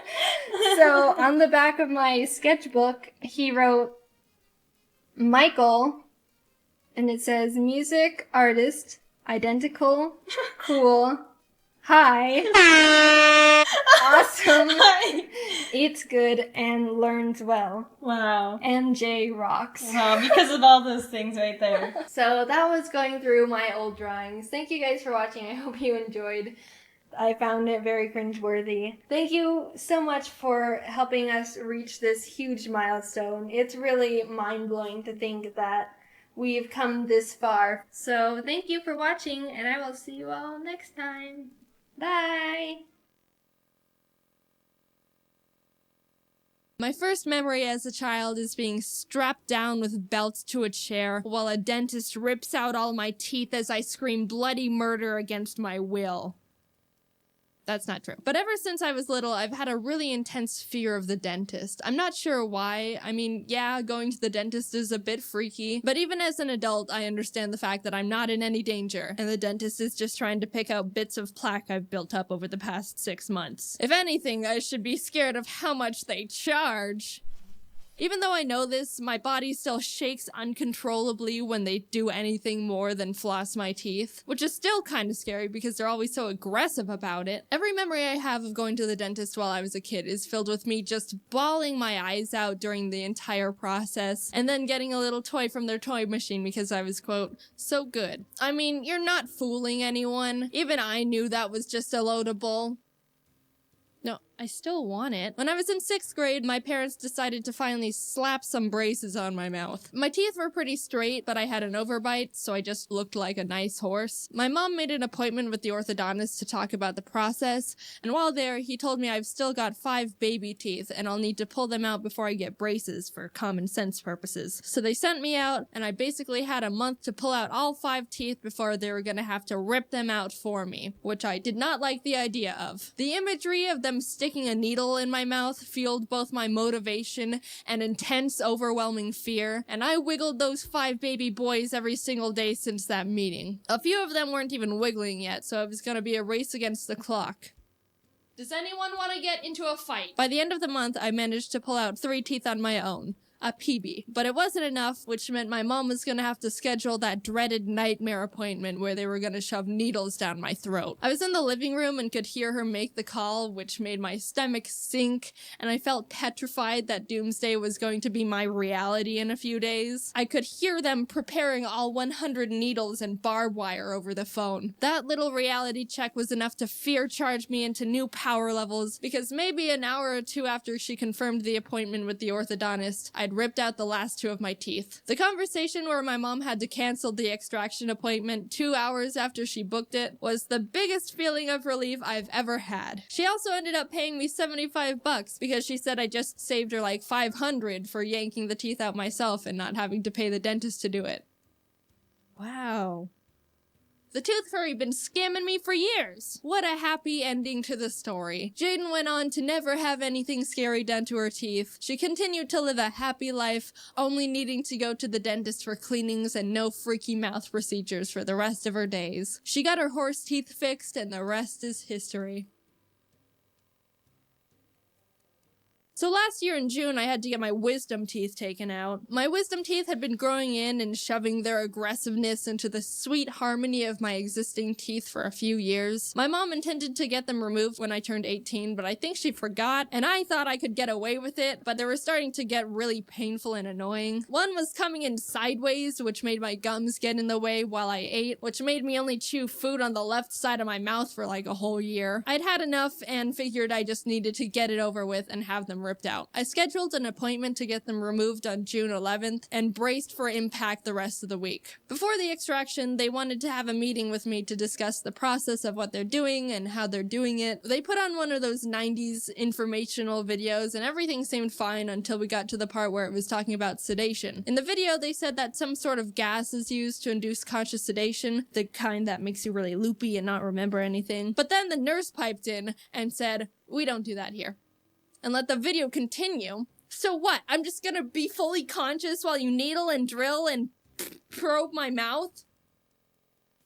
Answer the question! After the video, I said, so is there a way I can be at least semi-unconscious for this? The nurse prescribed me medication called Valium that'll help calm me down, which was relieving to hear. All I wanted was to not be conscious. I picked it up and the day came. I'm excited to not be conscious. My roommate and I got into the car to take me to the appointment, and that's when it really sunk in. This medication isn't doing anything for me, and I am extremely conscious. Do you have any chloroform? Apparently, Valium's supposed to relax you enough so that you're awake, but don't really care what's happening. But by the time the dentist was calling me back to the chair, my nerves were still going haywire. Proof of consciousness. I desperately asked the dentist if I could take another one because one pill wasn't doing enough for me, but she said I'll be fine. Okay. They leaned me back in the chair, put that mouth opener thing in my mouth, put sunglasses on me so I don't hurt my sensitive little eyes, and put the first needle into my mouth. And that's when I couldn't hold it anymore. Fear was overwhelming me the entire day, but that was the moment it really got me. Tears burst down my face, and I was trying desperately not to make that annoying noise when you're trying not to cry too hard, but you need to breathe, but you breathe too much. I kept apologizing because I knew physically I was fine. There wasn't any pain I couldn't tolerate. They hadn't really done anything yet, and I was being irrational. But just the idea that I was awake and present was so intense and I couldn't handle it.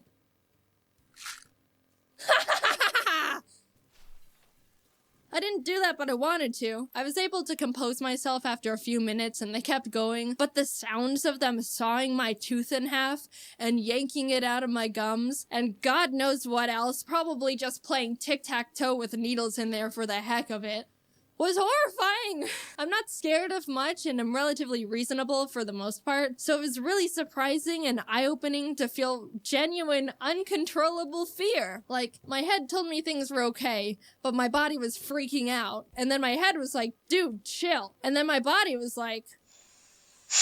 All in all, everything went well, and I was able to go home after they finished up a few hours later. Since I wasn't drugged up and just super numb, I didn't have much recovery to deal with other than swelling, and I kinda just chilled for the rest of the day watching YouTube videos. The dentist even told me I can eat normal food and wasn't restricted to just soup as long as I was careful. I ordered a smoothie bowl to my house, and when I opened the door to take it from the guy, I didn't realize until afterwards I had blood dripping out of my mouth, so luckily he didn't call the police. I was trying with 100 100% focused to not bite my tongue because I couldn't feel it at all in my mouth and was at high risk for just biting a chunk of it off without knowing. The smoothie bowl had sliced strawberries on top, and you don't realize how much sliced strawberries resemble the texture and sound of biting into a tongue until you don't know where your tongue is in your mouth and also can't feel anything.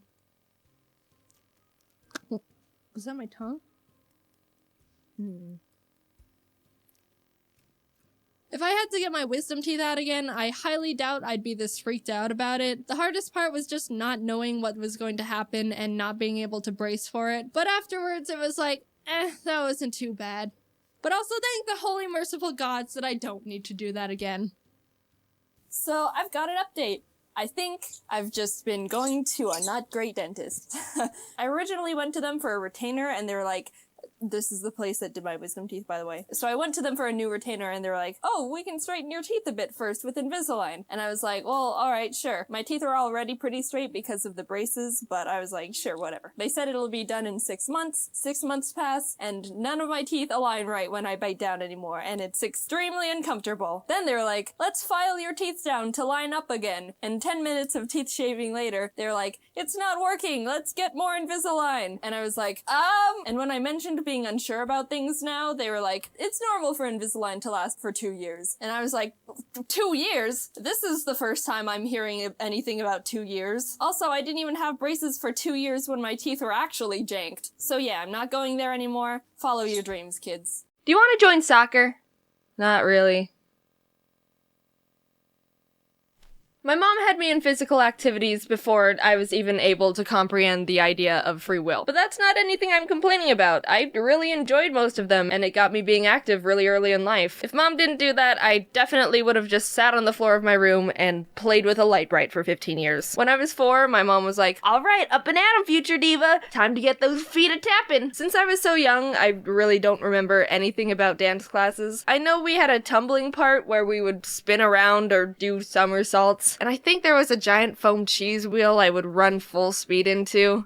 I don't know what that was all about. I also have this distinct memory that when I was on my way to class, I was chewing gum in the back seat, and for some stupid reason, I took it out of my mouth and started playing with it, except it started sticking to my fingers the more I tried to get it off, and by the time Mom opened the door to let me out, one dance recital, I was doing this routine with other girls in front of the parents. I was in the center like the little queen I was. And apparently, in the middle of the performance, the girl on the left froze up and stopped dancing. Megan, I swear to God, if you ruin my big moment, I'll put gum in your hair. I guess it wasn't that big of a deal, but there was a part where we had to start shuffling to the side, and she still wouldn't move. So what did I do to continue the show? I grabbed her tiny 4-year-old hand. We looked at each other, I nodded, and her eyes lit up with determination. We danced in sync for the rest of the show, hitting every step perfectly, and got a standing ovation from all the parents as we were showered by flowers. Just kidding, I started pushing her as I was dancing because she was in my way.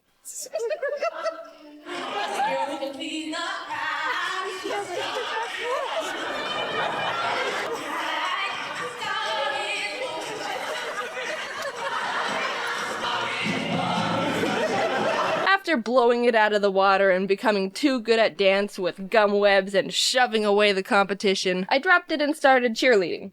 And I don't remember anything about that era at all. My parents could be like, no, you never did cheerleading. And I'd be like, yeah, okay. One time getting out of my dad's car to go to practice, I slammed the door onto my thumb and was like, Dad! And that's it. That's all I got for you. It doesn't have anything to do with cheer at all. But here's a picture of me doing some cheer thing for proof I did it. And also, here's my thumb. Yes, I still have it. Next up was gymnastics. That was one of the most terrifying experiences of my life. Not because we were doing a bunch of crazy flips and spinning around bars. Nah, I was just a freaking pussycat. I was so bad at everything. I was the first to fall over with the wall handstands. I couldn't do a single pull-up. Still can't. I didn't know why people kept yelling, stick it at me.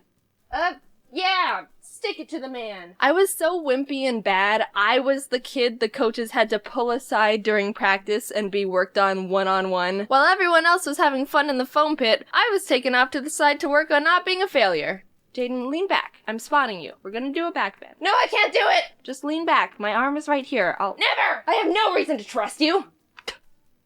Stick it to me. I didn't spit in anyone's face. But I was never able to do a backbend because I trusted no one and thought I'd just fall over and die. I was a woke 6-year-old. Already knew not to trust anyone but myself.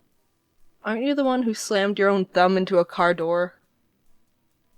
And then one time, I was at a friend's house jumping on her trampoline, and I landed on my knees weird and somehow spun it into an excuse to stop gymnastics. Yay, quitting! Not a prodigy-born gymnast? Well, alright then, how about soccer? I played soccer for a long time, just like everyone else has, and actually really enjoyed it for a while. My first team was called the Pink Panthers, because our uniforms were hot pink. I was the nerd of the team that kept a stuffed animal Pink Panther in my soccer bag for good luck. It didn't work, we sucked butt. But it was still a lot of fun. Coincidentally, one time we played against another team that was also pink. They were called the Pink Panthers. Alright, Pink Panthers, we've got a big game this weekend against the Pink Panthers.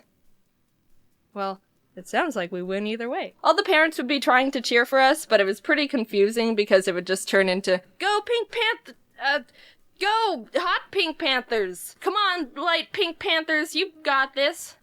Don't pass it to the other team, that's your own goal.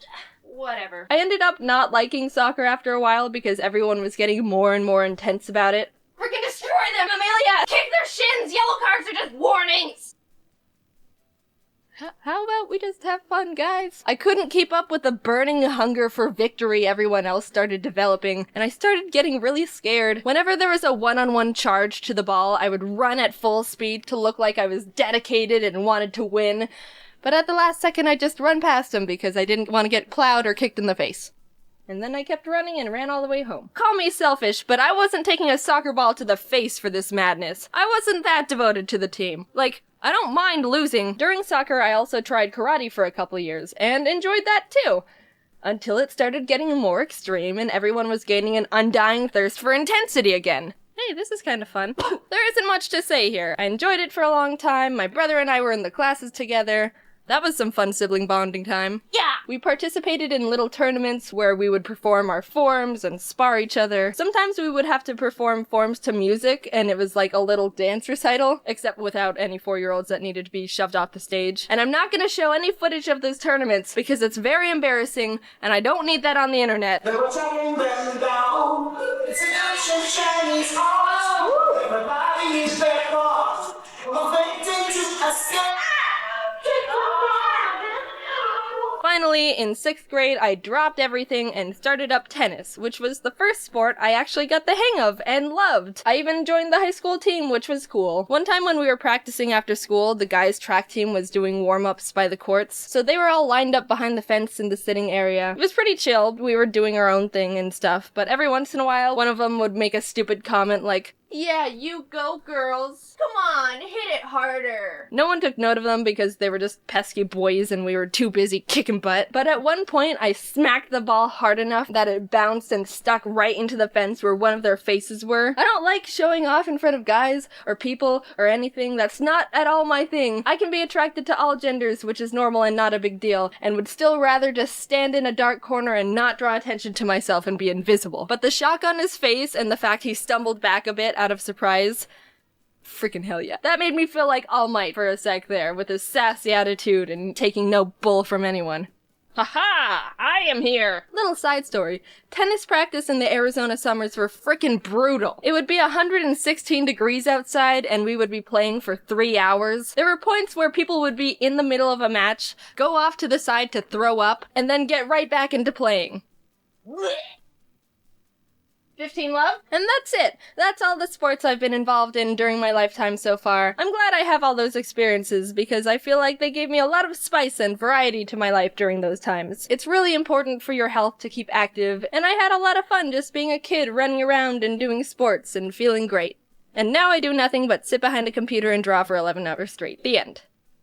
Oh hey, funny seeing you here. It's been a while. Sorry about that, but also, I'm not too sorry because I was away on family vacation and I had a good wholesome time because I love my family and want to spend time with them. Anyway, it's been forever since I've done any sort of sports whatsoever because I stopped pretty much as soon as I left high school. There would be a few times where my friend Kate and I would try to go out and play tennis again and be like, yeah, it'll be fun to hit the ball around, just like old times. And then we'd suck because we haven't even looked at a tennis tennis racket in like 2 years. One time in 10th grade, there were these two guys in my chemistry class talking about sports, like the stereotypes they were. And one of them was like, is tennis a sport? And I'm thinking to myself, no, that wasn't a real question. He's goofing. And the other was like, I don't think so. And in my head, I immediately stabbed myself in the brain. Tennis is a sport. It's not an opinion. And I've got hard proof. Hey Siri, is tennis a sport?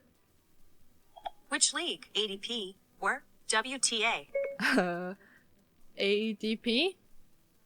The US Open took place between August. She didn't even question it. She just went, what league? Boom, not even open for discussion. Siri, shut that down real quick. Thanks for watching the video. Talk to you later. Tennis is a sport. If you disagree, you can fight Siri. Bye.